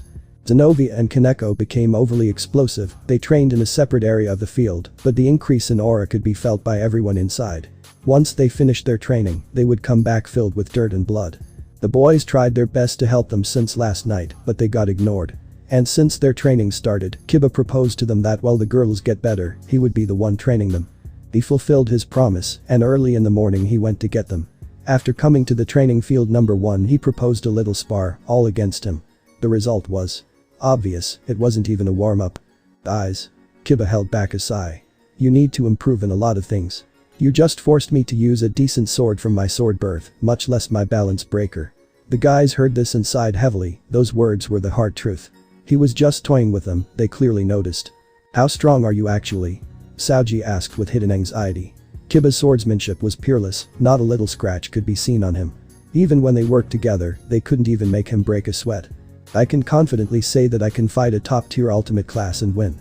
After all, I have 2 sacred gears plus some other things. He roughly calculated his strength. With both of his gears plus all the demonic swords, he could fight a top-tier ultimate class and win hands down. Those words made them widen their eyes in shock. An ultimate class. Just what kind of existence was that? That's not something they could fight against. Not even dream to oppose it. According to him they were at much mid-tier mid-class, and that was at their best. No wonder you could defeat us so easily. Saoji was satisfied with his answer, but then Hijama asked. And when compared to Haidu-senpai? Kiba opened his eyes at the unexpected question, but he quickly smiled at the memory of his friend. Not even with all of my strength could I defeat him. He knew his friend was stronger than him, so he wasn't angry in saying those words. Is he that much of a monster? The 5 thought as they pictured the image of a certain brown-haired youth with his back turned at them. Ha! Any advices you can give us, Yudo-kun? Ryudro asked him while trying to stand up. He nodded his head. Of course. Why would I have fought you if I didn't have any advices? Kiba made the normal, silver-looking sword in his hand disappear. First, you all need to improve with your sacred gears. They all had battle-oriented sacred gears. And according to the book about sacred gears they read last night, they were quite decent. Hijama-kun. He looked at the little boy. Your sacred gear specializes in the increase of your magic reserves. Train and practice with it. The more you use it, the more the increase in your reserves will be. He said to the little boy. You all do know the names of your sacred gears, right? Kiba wanted them to know at least that, it was the most basic thing after all. Yes. Yesterday, in the library of the house, they spent all of their time searching for their sacred gears, fortunately they found them. Then, as a test, explain your sacred gear to me and its abilities. Kiba crossed his arms, he definitely could be an excellent teacher. I'll start. Hijama decided to be the first, getting only a nod from the rest as a response. Mine is named Tome of Magic. It summons a book that's capable of increasing the reserves of the user to rival that of a high-class devil. The balance breaker of the book is to record a certain number of spells and activate them immediately without using my magical reserves. He explained. Good. At least you know the basics. Kiba was satisfied. I'll be next. Ken for the first time talked, no one objected on him going next. My sacred gear is a demonic spear. Green dragon crescent blade. Based on the one General Guan Yu had in the Romance of the Three Kingdoms. A replica of course. When he said that, a black BM with a crescent blade at the top appeared on his hand. The blade was bright green and had a dragon engraved on it. While nodding his head, Kiba ordered. Continue. It has the ability to constantly heal me, as well as increasing the speed of my attacks by a big margin. The balance breaker is said to summon the original horse of the general and give me a replica of his armor. Hereby increasing every ability I have. The sacred gear was different from the rest, and that proved to be more useful. He liked that about his sacred gear.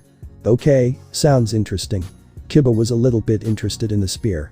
He then pointed to Saoji signifying his turn. He stood up and said. Mine is more of a support-oriented sacred gear. It's named False Gift. An ability which lets me create a complete clone of myself that has the same abilities. The balance breaker lets me create an uncountable amount of clones, all having their own mind. That balance breaker. It can be quite annoying. Kiba was curious about that balance breaker. Then his eyes rested on the next figure. Knowing what that meant, Ryudaro stood up. Mine is called Mantle of Cows. It creates a mantle of red energy that surrounds my body. It can disturb any magic thrown at me, dissipating it. The balance breaker can absorb the magic thrown at me, and with that energy increase my physical abilities temporarily. He was proud of the ability of his sacred gear. Meh. Good enough. Kiba then turned his eyes to the last one present. Mine is called Perfect Warrior. A rare sacred gear that's capable of creating any piece of armor I wish, increasing my magical and physical resistance, as well as my physical capabilities on the part of my body that's covered by the armor. It seemed his sacred gear was a bit stronger than the rest. The balance breaker is capable of creating a full body armor alongside a weapon that has all the former abilities, but on a much higher scale. His sacred gear was the strongest of all of them, but compared to Kiba's, it was a tier below. Good. You all know of your sacred gears, the next part is to train with them and awaken the balance breaker. With that done you can become much stronger. Kiba explained to them while sounding serious, a small smile on his face. The rest nodded, they had a lot of things to do. Tsubaki was watching on the sidelines and was disappointed in the strength of the weaklings. They aren't even worthy to face Kiba and his balance breaker. Not only that, but their sacred gears are just a bunch of cheap knockoffs that could give a few low-tiered high-class warriors a run for their money, but when facing more powerful opponents, they're screwed big time.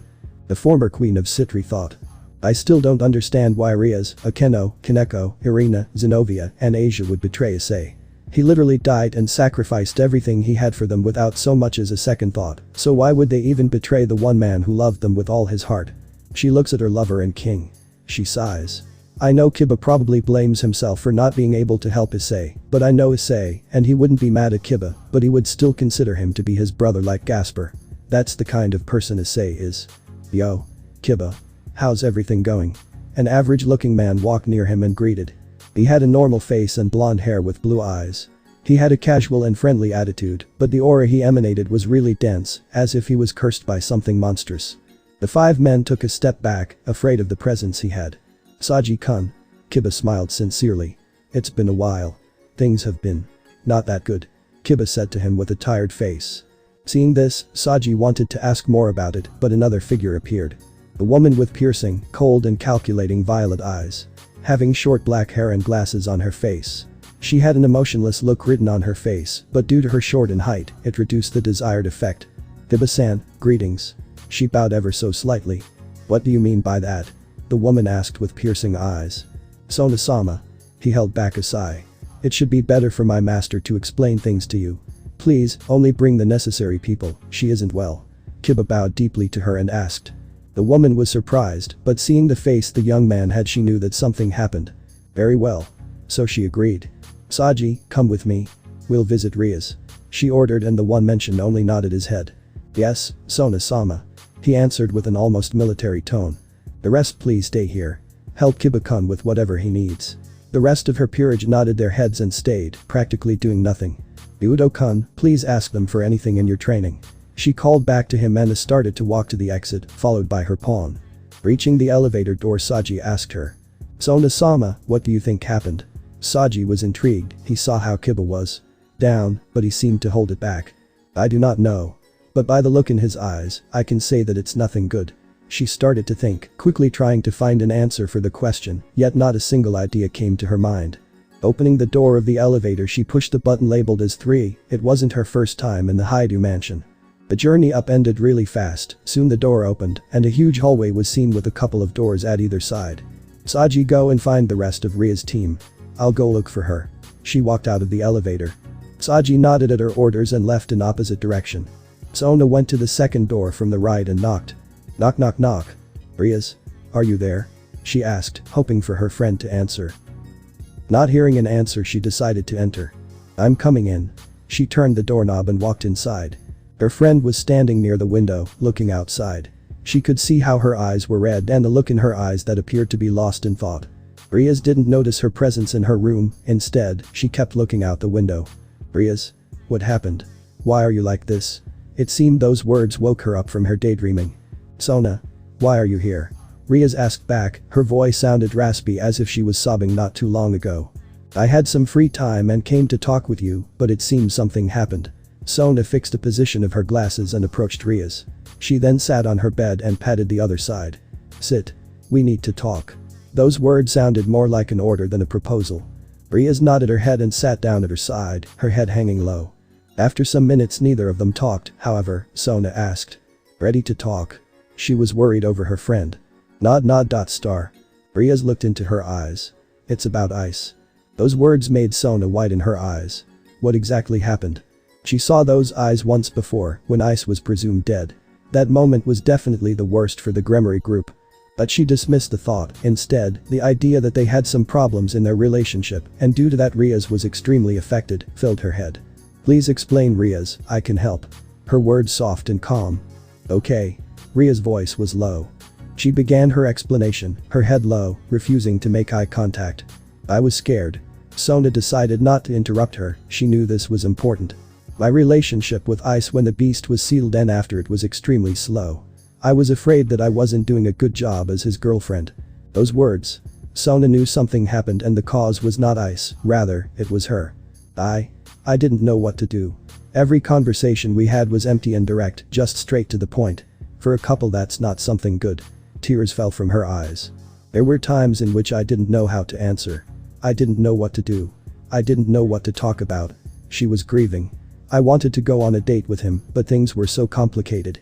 If we couldn't even talk, then what about a date? It would have gone horrible. Possibly starting a big problem rather than fixing it. Rias ended up screaming. I have never been with a man. The only ones I have ever talked to were my father, my brother and his peerage and Sererg. I didn't know how to become closer to him. I didn't know what to do. Rias has always been solely with women. Getting closer to a man was extremely difficult and starting a normal conversation or something alongside those lines was basically impossible for her. She was always with her friends and not once was she interested in the other sex, not until Issei appeared. He changed her whole world. This time she wanted to know more, to experience more and to make him happy. Yet, because of her inability of talking naturally with the opposite sex, she wasn't making any advances in their relationship. Sure, she could seduce him like she always did, but a relationship isn't just that. So the only thing she could do was trying to experience more. I thought that if things kept going like this we would have to break up. Tears came from her eyes even worse than before. Sona just placed a hand on her shoulder trying to comfort her. I was so scared I just stopped talking to him. The fear, the impotence of being unable to solve this ate me from the inside out. So. I just. Left him, I ignore him and I. She couldn't finish her words as she shook her head. After some time, I calmed my thoughts down and began searching for an answer to this problem. I wanted an answer, anything could work. She explained. Then I got an idea. What if I get closer to other men? That way I could solve this problem once and for all. Sona widened her eyes. Please. Tell me you did not. She wholeheartedly wanted her guesses to be wrong, she truly did. I focused more on school and tried to get closer to the men in my faculty. Soon, I started to understand what men liked to talk about, what they wanted to do, what they liked on a woman. My plan was working. That horrible emotion I felt started to fade the more I noticed how I was improving. Riaz was gripping her hand so tightly that her knuckles turned white. Then, I thought, what if I get into a relationship with someone to gain the experience I so desperately needed? That way I would know what to do in those kinds of situations. That way I could succeed into trying to be closer with Ice. Her words sounded bad, Sona knew that was a great mistake. So I did. I got closer to a senpai of mine. She confessed. Soon, Akeno noticed and asked, why? I answered and explained to her how I felt and told her the same words I just said to you. She also thought it was a good idea. She also felt that this would work as she was similarly afraid of what I told her. Akeno believed that the same would happen to her since almost all of the time she spent with Ice she felt something similar. So we aimed for the same guy and the closer we got to him, the more we liked him. He reminded us about our childhood days in which we would talk about the perfect man for us. He fit that description perfectly. Riaz tried to explain. On the other hand, Sona was paralyzed. Her guess was actually right. She hated that she was right on that. After spending more time together we went on a date. It was perfect. Everything I wanted with Ice, but. Her eyes were teary again. The rest noticed this and asked us why. She confessed. Similar to Akeno, they thought it wasn't a bad idea, so they tried it out with men they thought as interesting, and like us, they started to like it. Talking about nothing particularly important, feeling like normal girls not related to the supernatural, being treated in a nice not lustful way. Sona was surprised because she didn't think the rest did it as well. Every day was perfect. But we started to forget about Ice. Her tone was filled with guilt. Day after day we didn't talk to him, nor see him. Every time he tried to talk to us we would cut him out, we would scream at him, we would completely ignore him. All of us were rude and aggressive towards him. She continued, trying her best to hold her tears back. He tried and tried, but we ignored him and forgot about the things he did for us. We were too blinded by the feelings we had for the new guys. It was nice to be treated as a lady and not being looked at like a piece of meat. It was nice to have something to talk about that was not related to our lives in the supernatural. She couldn't hide the guilty pleasure she felt. The safety we felt during a normal conversation was so good. There wasn't a thing that we thought as bad. Riaz turned her head and stared at the ceiling, her eyes puffy and red. But all those moments we spent with him made us compare them with him. We insulted him behind his back. We scorned him about his faults and treated him as trash behind his back. We made ourselves think he was not the good man we thought he was. She screamed with her hoarse throat as she covered her face with her hand, ashamed of what she did. After some problems occurred in our relationships, we remembered all the things he did for us. Everyone felt so confused.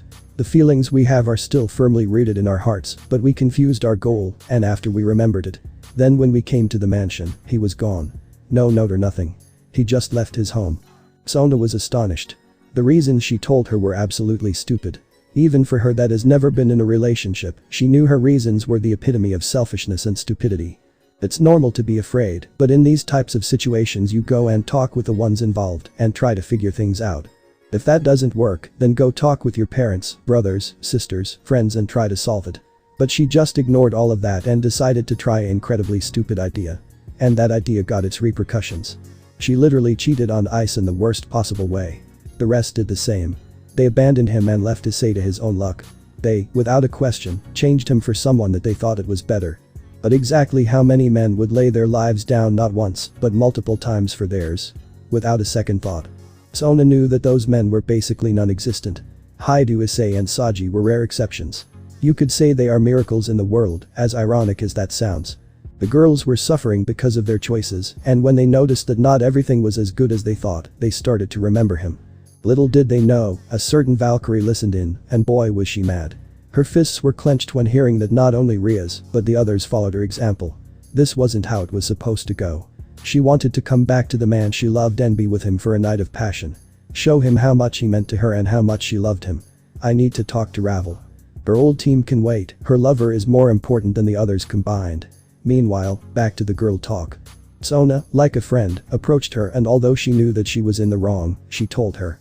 Rias. You feel guilty, but breaking down like this won't help. Her voice soothing. If you want to do something that helps, then start to prepare an apology for when you see him again. That was the very basic. I know he will appear again, and at that time rather than seeing how broken you are, show him how regretful you are. Explain your situation and solve the problem with both the guy you chose and him. At that moment, you need to choose whether him or the other guy. You need to be clear about it. And maybe, he'll forgive you. You know how good of a person he is. Sona gifted her a smile. Hearing those words made Rias have hope again, her tears stopped and soon, light came to her eyes. Yes. I need to explain. If I am able to explain to him what happened, he would understand. Her thoughts kept spinning. At that moment, I can fix my relationship with him. And although I like Ryuji, he won't be my husband. That's only Ice. I'll explain to the both of them and fix things up with Ice while still being on good terms with Ryuji. Her thoughts kept flying. Her best case scenario was for Ice to understand and wait for things between Ryuji and her to fall. Then, with that experience, she will be an even better woman for him. Yes. That's perfect. If anyone heard her thoughts they would think is that woman crazy. But since no one could, she believed that was the correct thing to do. Excellent. Let's tell the rest, that way things will be better. Sona saw the light in her eyes and replied. Maybe this time I actually helped. She was glad that for the first time, she helped her best friend in a serious situation. But the man she's seeing reach I feel like I've heard of that name before. But where? They walked out the room and saw Saji standing near the door, it seemed that he did not find anyone. Sona-sama, I couldn't find anyone. He felt ashamed, but Saji still reported. Do not worry, things will be fixed. Later on, I'll explain everything. After her words they started to search for everyone. And after half an hour they found all of females and gathered them back at Ice's room. The women were in pretty bad shape. Sona asked her pawn to go help Kiba, that they would get things done here on their own. Leaving only the female part of the Gremory peerage, both Rias and Sona started to explain. Another half an hour passed, and finally, the women looked better, at least now they had a goal on their minds, to apologize to him. They went back to their normal selves and just like Rias, they hoped that Ice could understand and wait for their relationships to end before coming back to him. That way all of them will feel better and their relationships with him will go a step ahead. But they didn't know that something like that was no longer possible, not knowing that the next time they meet Ice, he would be an entirely different person. Rias, what about the rest? Akeno asked, implying the rest of the women that loved Ice.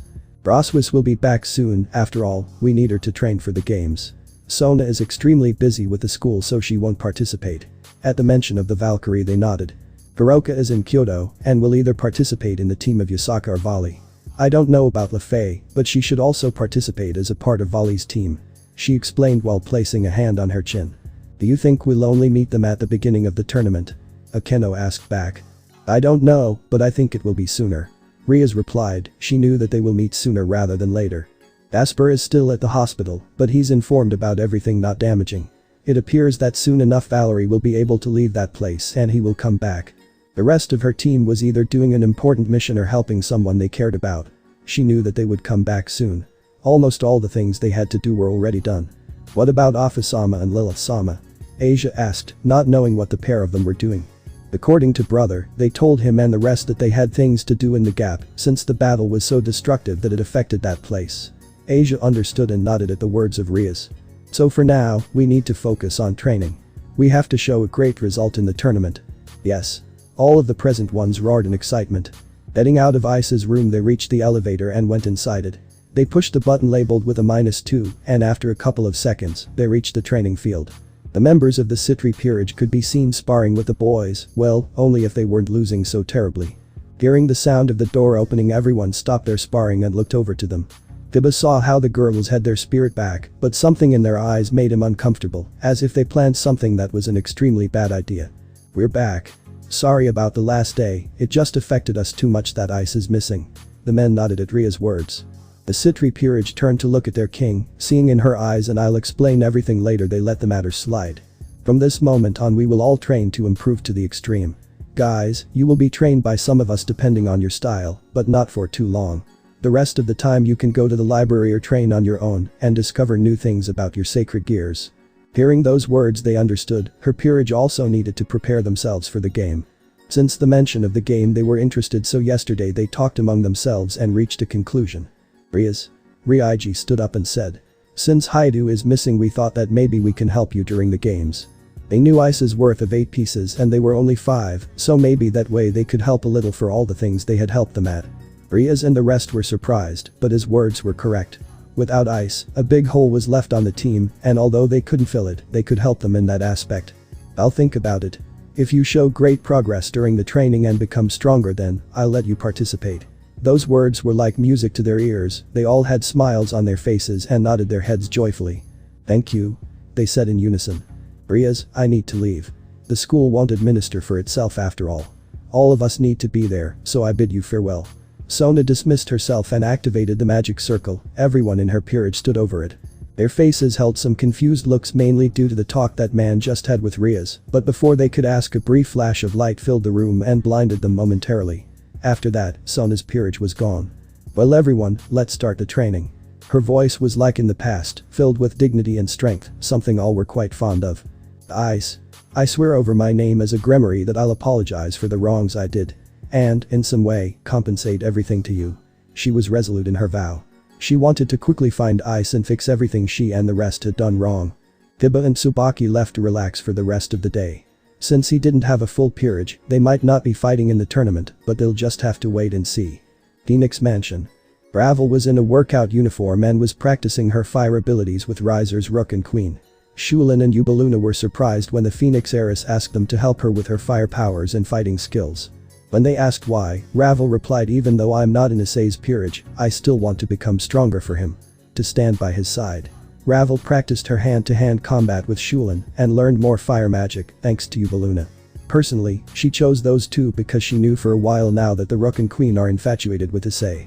Botham was the school nurse, Roygun Belfiger.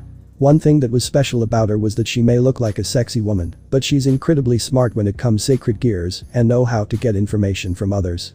She definitely exceeds Asia in healing magic, and the nurse created a spell that helps restore strength and heals wounds. Ravel asked her to join the Phoenix Girl in her training so she could continue when things got tough. After the first day of her training, Yubaluna and Shulin wanted to see the Red Dragon Emperor and see if he would be willing to add them to his harem. Ravel was currently done with her training for the day and got some water.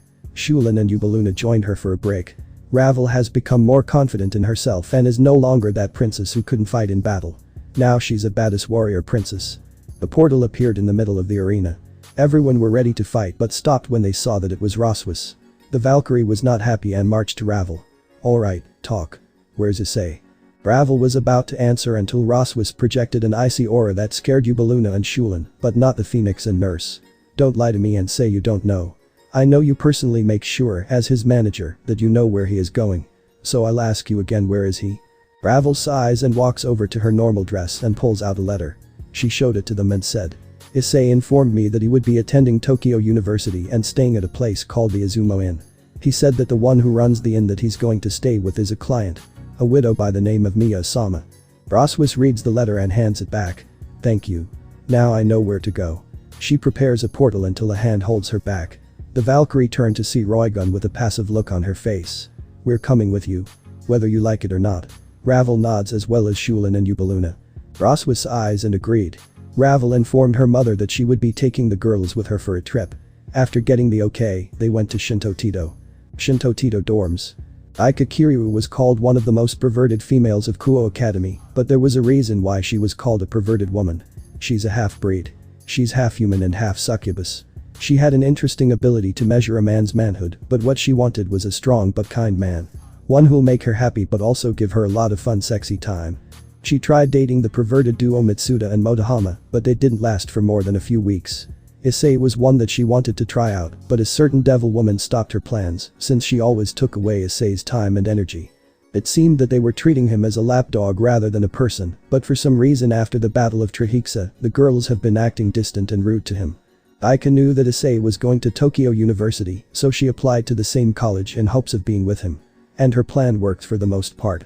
She learned on her first night about a group of supernatural women called Sekirei, and that Issei was different, and in a good way. Reason she knows about them was because of a woman she met by the name of Yum. She seemed like an angel at first, but seeing her power scared the succubus a bit until Yume told her that she was hoping to meet her Ashikabi one day and knew he was nearby. I could tell Issei and didn't want him to recognize her at first, so she went for a different style of hair to cover herself. She had straightened her hair, making it long and wavy, and she was no longer wearing any glasses. Her face was smooth as a jade. And it worked, as he didn't realize that it was actually her but in disguise. All in all, the succubus knew that Issei was different and now on his way to being a king. Now all she needed to do was tell him it was really her from school. Easy peasy, right? MBI. The Kami Sahashi was an amazing scientist, but sometimes she had a massive migraine because of the work that the idiot that she married piled on her desk. She was hardworking, but even she needed a break. Right now, they were doing an experiment with the Sekirei and Jinki. They learned that Yume was able to combine with Musubi because of their Tama being compatible with each other. Yume was originally an elemental user, but trained in hand-to-hand combat. Now that she combined with Musubi, the fist-type user's power was given to Yume. She did have a bit of Musubi's airhead and her innocence, but she was still a smart and capable fighter that Karasupa has the pleasure of fighting. Now they're trying out other Sekirei that would be compatible with each other, such as Benitsubasa and Heihain, Ichiya and Toyotama, and Kusano and Shiina. They were a bit curious but worried about the last one since Kusano was still a child and Shiina was the Sekirei of death. There was another matter to attend to, and that was Pandora, the chaotic karma Sekirei. Her power is basically a kind of probability manipulation, causing extreme fluctuations of both good and bad luck, both of which are indiscriminate. She has trouble with her emotions, and that's what causes her power to go berserk. Unfortunately, because of an idiot by the name of Seo and trying to force-wing her. He's in critical condition and Pandora is missing. The disciplinary squad was almost ready, they just needed the okay from the idiot in the cape. The Kami just hoped that whoever found her would make the little one happy. Unknown location. Pandora was hiding in an apartment so she could get away from the man that tried to wing her when she wasn't reacting to him. She saw this lust in his eyes and was happy that a garbage can fell on the man's head so she could take off and hide out in a safe location. She found a school and luckily, she was able to get the information on a student by the name of Issei Haidu. She liked him and heard that he was kind, smart, and a bit perverted, but almost all guys were when they looked at women. She saw the name of his home and was surprised when she saw the name Izumo Inn. She heard of it from the rumors that number one was living there. If she could make it there, then she had a chance to be safe from other Ashikabi like that perverted old man. Pandora got on the bus and made her way to the north, unknown to the two Sekirei from the east called their master. We found her. Good. Bring her to me. Failure is not an option. I don't have to remind you that your poor Ashikabi's pathetic life is on the line, right? The two hissed and clenched their fists. No. We won't fail you. Master. One could hear the sarcasm from her voice. But now be a good bird and get to work. The call ended. The whip user was pissed until her sister called her down. The older one nodded and made their way to the girls' bus. Hang on, Master Hayato. We'll save you or die trying. At the MBI tower, a man in a white cape looked at his tablet before laughing. It's time. The second phase. Now the battle of the gods shall commence. Let the Sekirei and Ashikabi fight until one remains. He got a buzz on his phone saying they need his approval for the Jinki fusion attempt. He has a smile on his face when he sees this. Now to test out my game changer. The second phase has now begun. Issei and his Sekirei were busy training at the harbor since it was the weekend and they wanted to get ready for the fight. Issei got to better understand his new members, like learning why Tsukiyumi hates Ashikabis, Akitsu's past at MBI, and Kazuhana's former love. He took many of them on a nice date that was something they both enjoyed.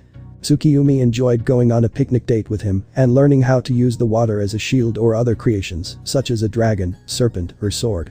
The sword was good for slicing through solid stone, while the shield could slow down physical attacks for a brief moment. She was also able to create armor that allowed her to summon a barrage of water spears that she can launch at her opponents. Akitsu was a tough one since her emotions were blank, except for the small smiles that she had when Issei was in the room. She was quiet and reserved, but she spoke in her actions rather than words. Very loyal, especially affectionate to Issei by cuddling with him during the night. On training, she gives it her all, and since Issei had experience with an ice queen, he knew how to help her hone her skills.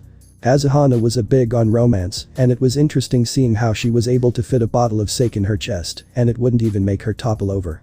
Even Drake had to admit that the woman's chest was impressive. She was a flirt and enjoyed being spoiled by the one she loves. Issei was reminded of a more mature and beautiful version of Akeno before him, but stopped himself from comparing Kazuhana to Akeno. During training, her wind powers were powerful and could take out many elemental attacks, except for hellfire for obvious reasons. Apparently, when she was dancing her wind abilities would flow with the dance, and Kazuhana could send a palm blast of air at her opponent. That was impressive. Yomi was happy to learn how to better control the wind thanks to the wind Sekirei. Speaking of Yomi, she was a pervert and a bit of a sadist. She enjoyed playing with her opponents when battling them, but knew when to get serious in a fight. Mia has trouble with the Scythe Warrior because of how she would kiss Issei in a corner and tried to go further, but a chop to the neck managed to stop her or a ladle to the face. Issei knew that he would have to take her for some alone time so she can get it out of her system. Yomi was skilled when it came to using her scythe. It was almost she was born to be a reaper. When she became a dragon, her wind powers grew and her wings and claws were exceptionally sharp. Just the tiniest movement and something was cut. Ureha and Yushima were at first shy around Issei, but after talking to him and going out on a few dates with him, they were more relaxed around him. Ureha was like a combat maid. Formal and has excellent manners when it comes to serving her master. She seems to enjoy calling him master and serving him as a maid, even though Issei said she could call him by his name. When Ureha fought she could only use her chakras, but now she can use her telekinesis to control other weapons. She even took Mia's sword much to their amusement and Mia's shock. Yushima was happy to be with a kind master and worked on strengthening her body so she could use her powers better than before. Her hammer was the only way for her to use her gravity powers, but now she can manipulate the weight of a person or an object that's up to 1,000 meters away from her. Yahin and Kacho were very loyal to Issei. Yahin enjoyed going into his shadow and learning what he went through. She was actually reacting to him when they first met. She wanted to know her Ashikabi, so she went into his shadow and learned of the world he was in that involved devils and more. When she learned that her master was coming to Shinto Teito, she was happy to hear it. When they were training, Issei was attacking her in order to help her reaction time and how to use the area around her to her advantage. She was even able to create shadow clones that were able to take a few hits until they disappeared. Hacho noticed the pawn granted her mind to multitask and notice even the smallest error in her calculations when she was using her computers. She was even able to hack into even more secured areas where even Matsu had difficulty getting into. Her speed and strength greatly increased, but since she wasn't a fist, weapon, or an elemental type, she couldn't help on the field but on the sidelines. Speaking of surprises, the Ashikabi of the East decided to introduce himself. Issei was surprised that the Ashikabi of the East was actually his rival Vali. Vali told Issei that he was told by Surziches and Azazel that there was an interesting species that they had never seen before. He wanted to investigate it, and that's when he found Hibiki and Hikari, the Raiden duo. He took them back to his temporary home and got them something to eat, unknown to the reaction that the two felt from Vali's kindness and power. It was much stronger than Seo's. Vali asked what was wrong with them, and the two explained that a Sekirei reacts when their soul resonates with another soul that's their destined one. Vali did like the girls even knowing them for a little while. His dragon instincts were telling him to mark them right then, so he grabbed the girls and kissed them. Their wings were bright and lightning came from them. It was then that there were other Sekirei that reacted to his power and came to the east to escape the clutches of the south and west. Ashikabis were coming to the east and north due to them being safe zones from the might of the southwest. Vali used his peerage pieces that he got from Ijuka Beelzebub. Issei remembered how he had revealed his hidden pieces. Flashback. As the two rivals talked, Mia asked Issei, "Do you have extra pieces?" Issei laughed a little at question while rubbing the back of his head. "Well, I do have a few more pieces." Vali stifles a laugh at the answer. "Really? Didn't you get two peerages?" Issei was trying to quiet down Vali while Mia gave him the puppy eyes. Issei was subjected to it from Mia and relented. "Yes. I do have two full sets. But not intentionally, it's actually because of my power.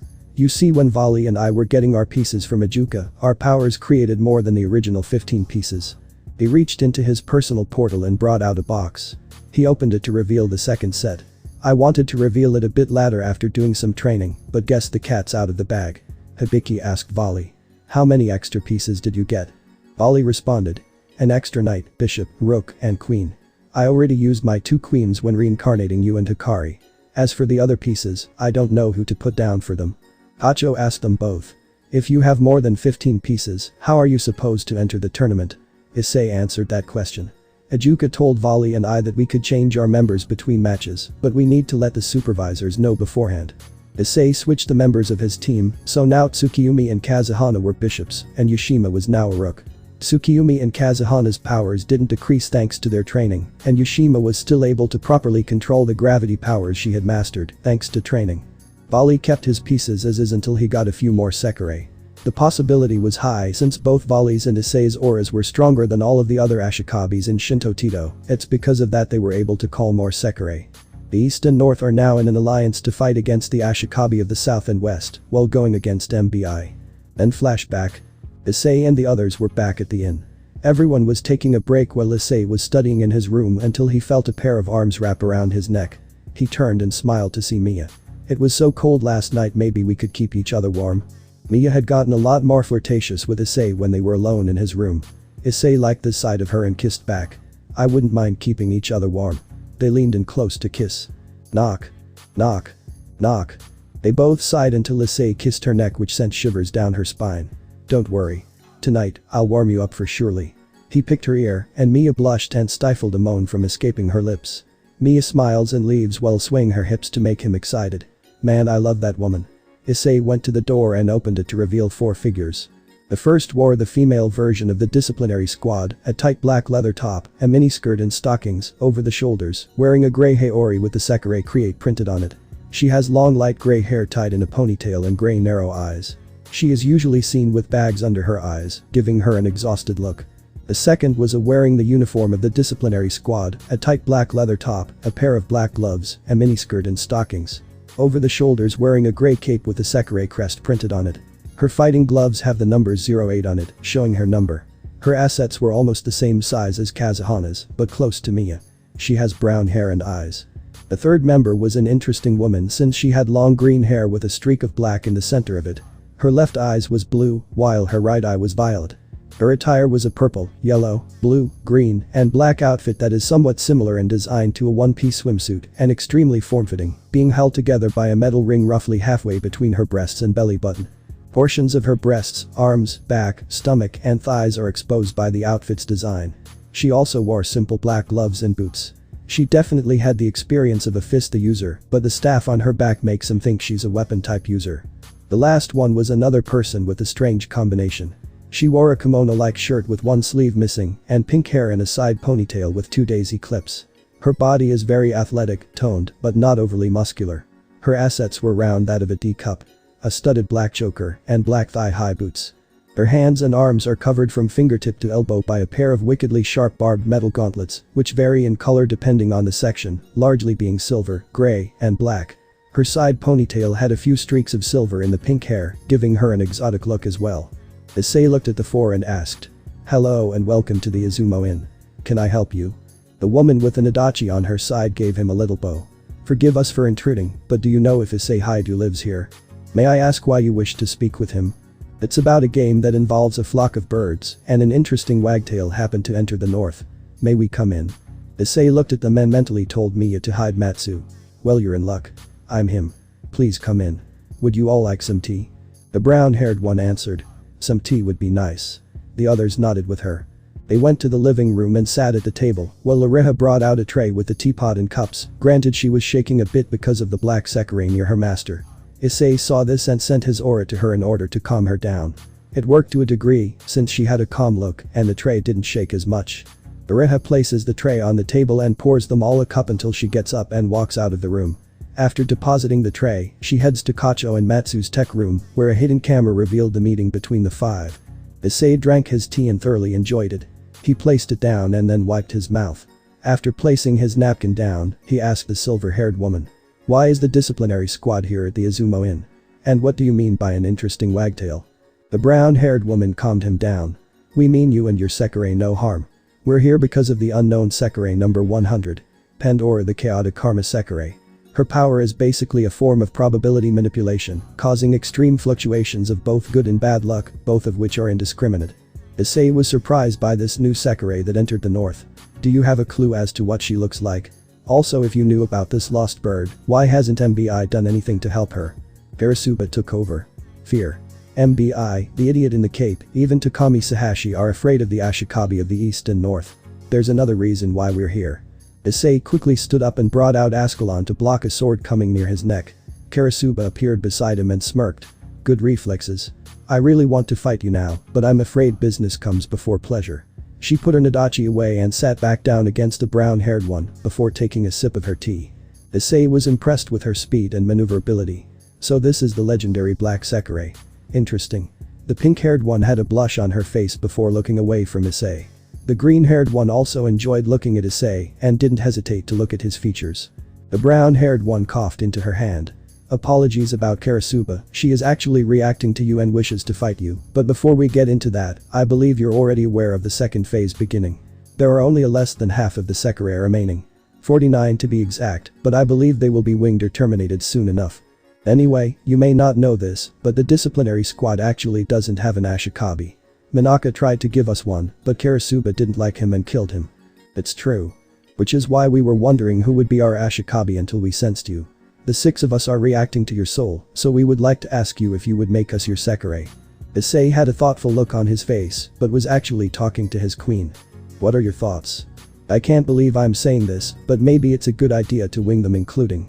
Issei knew Mia would rather eat glass than say wing Karasuba, so he told her he got the message. Issei looked at the 2 exotic girls and said, "You can defuse if you want to." They breathed a sigh of relief, and a bright light shined in the house. When it faded, there were 4 girls who definitely matched the subscription that matched the file Kacho gave him on the disciplinary squad Sekirei. Then Tsubasa jumped onto Issei and pinned him to the floor. "You're much more handsome than Natsuo, but please don't use me like I'm just some tool. I know I don't have a large chest like the others, but please." Issei kissed her lips and bright red wings ignited from her back. Then Tsubasa has a happy and shocked look on her face. Happy that she was winged and shocked that he accepted her so quickly despite having met her for only a short while ago. Issei pulled away and hugged her. "It doesn't matter whether you have a model's body or not, I love you for who you are in here. Your heart. You're a spitfire and a tough girl, but I know you really want to fall in love with a man who will return your feelings and respect you as a partner." Then Tsubasa cries tears of joy and hugs him. Issei let her cry and gently rubbed her head while hugging her. Heihain and Yum were happy that the hot-headed Crimson Sekirei was now happy that she found her destined one. Toyotama and Ichiya were actually reacting to Higa Izumi earlier in the game, but when they realized he didn't care about Sekirei and thought of them as disposable pieces, then the feeling they had shattered like glass. But now seeing an Ashikabi who has many but made time for each of them, made their hearts and souls burn hotter than the sun itself. So when Tsubasa got off of Issei, Toyotama and Ichiya kissed him with passion and love. Their wings mixed together when they appeared on their backs. Heihain shoves Ichiya away and kissed him with bright blue wings coming from her back. Yum and Karasuba were feeling his power grow from the winging. Yum walked over to Issei and kissed him with bright white wings appearing on her back. Issei kisses her a bit longer, and his left hand moved to bottom and gave it a good squeeze. Yum moaned as she liked the feeling and pulled him closer as if to fuse with him. Karasuba liked the show and gave the Sekirei of love a smack on her bottom. "Ah." Yum turns to Karasuba and tries to punch her, but Karasuba leaps away and laughs at her reaction. Issei holds Yum back and calms her down. Mia went out to the living room to sit next to Issei, who let Yum go after she calmed down and had her ladle out.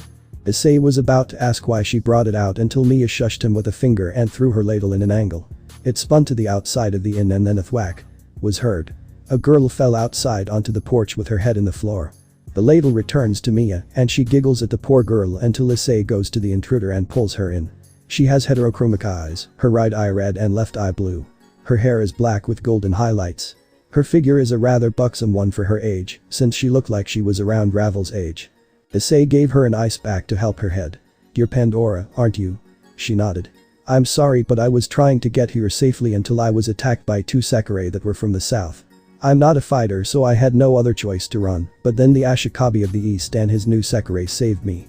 After saving me, they told me if I wanted a safe place to stay, then I should head to the Izumo Inn. And well, here I am." She stuck out her tongue when she finished this. Issei and the others were surprised by the story until Issei's phone went off. He opens it to see a pic of Volley with few new Sekirei. The message was beneath it. "They just lost their Ashikabi thanks to that bastard Higa. Before they died, I poured Albion's power into them so they could function a bit longer. The twins, Himeko, and a few others were reacting to me, and according to them, they weren't really reacting to the brat or their other Ashikabis, since some were forced winged. I hated that, so now I got me a few more members of the team. Check it out. King. Volley Lucifer. Queen X2. Hibiki and Hikari. Knight. Himeko. Knight. Ikki. Knight. K. Bishop. Taki. Bishop. Matsu. Bishop. Tamari. Rook. Ashino. Rook. Kuju. Rook. Nimiji. Pawn. Yuna. Pawn. Hattie. Pawn. Chiyo. Pawn. Katsuragi. Pawn. Kuno. Pawn. Natsu. Pawn. Mitsuha. Pawn. Mitsuki. Issei recognizes some of them like Mitsuha and Mitsuki. The whip users, Himeko, the double blade wielder, the trio of whip and ribbon users. Ashino, Kuju, and Kei, and finally the war fan Sekirei Tamari. He whistles at the list. Wow, Volley got himself a balanced team. Now the tournament looks even more exciting. The Sekirei look at the list and those who enjoy battling strong opponents were excited. Issei was so focused on the others he didn't notice Pandora bringing his face to her and kissed him. Her wings were a mixture of red, blue, black and gold. Her body was glowing like a rainbow. She stopped glowing. She looked at Issei. Her hands were together as if saying a prayer. By the strings of fate and destiny, may fortune favor my Ashikabi and bring karma to those who oppose him. Issei took out his pieces and explained them to his team. The girls were excited at the idea of joining their master's peerage. Karasuba on the other hand wanted to spar with him first before joining him to see if he's as strong as he says. Mia led them to the backyard where it was expanded to allow them to have their fun. Issei changed into a battle kimono. It was a traditional light purple Yuminori Hakama and kimono, light purple tabi and black jeta with purple Haori and teku. Ascalon was transformed in a katana form in order to fit the samurai look. Karasuba liked this and licked her lips. Not bad. Let's see whose blade is sharper. Mine or yours. Issei prepared himself. Show me why you're feared. Bring forth your true strength, but before we begin it's only right that two swordsmen exchange pleasantries. It's something I picked up from training with Mia and other swordsmen. Karasuba raised an eyebrow but complied. Sekirei number 4, Karasuba. The black Sekirei. Issei nodded and raised his sword. Issei Haidu. The Red Dragon Emperor and the Crimson King. Prepare yourself Karasuba. They looked at each other and the wind blew around them. The ones on the sidelines saw that this wasn't an ordinary fight, but a clash of two swordsmen. No words are spoken until a cherry blossom petal falls and lands on the ground. They disappeared and clashed blades. Karasuba and Issei have an excited look as they continue the deadlock until Issei pushes her back and swings at her head. Only for her to raise her sword to block it. Impressive form. Number 1 trained you well. Thank you, but she has a name. It's Mia. He knees her in the stomach and sends her back. She stabs the ground and spits some blood out of her. She sees this and has an excited look in her eyes. Now this is gonna be fun. Karasuba rushes in and strikes with more power in her swing as Issei blocks her, and the two continue to fight. Each of them were able to make a few cuts on each other, but nothing life-threatening. Issei and Karasuba were having the time of their life. Two strong warriors clashing until one falls. Karasuba lifted her sword and got into a stance that seemed familiar to Issei for some reason. She raised her sword and released her power in her body. The sword became black as night and she began to speak a chant. Feel all the spirits scattered throughout the world. She began to dash to Issei. Her sword was pointed at Issei while he prepared for his sword technique. He raised his sword and closed his eyes. Showing the last appearance of movement, turn aside the enemy's edge. Mia's eyes widened as she recognized the attack. That move is. Issei opened his eyes and released his technique. His sword was crimson like blood. Karasuba's sword continued to darken as she continued her path. Secret technique. Turning swallow strike. Then Muhu. Their swords clashed and they appeared on the opposite ends of the arena. Their swords were in the attack form until Issei wobbled a bit and a little blood spilled from the wound on his chest. He smiled as he put his sword away. Welcome to the team Karasuba. Karasuba smirks as she walked to Issei and kissed him. Black wings erupted from her back and a night piece went into her. By the blade of my pledge, I shall cut down all who dare oppose my Ashikabi. Issei smiles as Karasuba faints in his arms. He looks at them and carried her into the house to the futon that he asked Ureha earlier to lay out for the injured one. He placed her down and put her sword next to her. He then bowed his head in honor to the warrior. You are truly an exceptional warrior. I'm proud to have you, my lovely black dragon. Karasuba unconsciously has a smile on her face. Mia looks at Issei's wound and noticed it's already healed, but yelped when Issei brought her up in bridal style. Issei whispers in her ear. I believe I owe you a night of warmth. Mia is red but nods to him. Issei carries her out and looks at the others. You may want to go ahead and eat without us. We'll be busy for a while. The others didn't notice a certain fire user sneak out of the room. Yomi was the one who broke the silence. Damn. I wish I could join. They all looked at her before nodding in agreement but waited for their turn. Issei them a lot of affection and care. There was a little groping here and there, which the girls really loved, even Tsukiyumi. None of them noticed the hidden camera in the room, as Matsu, Kacho, Yahin, and the others were watching the show. Karasuba recovered thanks to a burst of energy that engulfed her in a warm embrace. Dang, who would have thought number 1 had quite the stamina. The others nodded as they continued to watch Issei take the fire Sekirei's innocence. They couldn't hear outside because of the soundproofed room, but those who were winged to him were feeling as if they were doing the deed with him. Yum was panting like she just had the biggest orgasm ever in her life. Karasuba saw this and decided to release her pent-up frustration. She grabbed Yum and took her to another room. The girls blushed at what would happen to the poor Sekirei of love. Hacho spoke for all of them when she said, "I feel sorry for her and pray that she lives through the night." The others nodded with her. Issei had finished with Kagari and slept with his arms wrapped around his girls. "I'll protect them. No matter what." Ravel and her group met up with Kiryu and watched from her apartment Issei doing the deed. Needless to say, Ravel, Yubaluna, Rossweiss and Shulin fainted from the blood loss. While Roigun and Kiryu were wearing 3D glasses as they watched the show. Kiryu has a grin on her face and smiles. He's a real man. No, a dragon. Roigun nodded as they continued to watch the show. In Shinto Teito, it was a night of passion and love. That's it guys. Hopefully you enjoyed it. See y'all in the second part.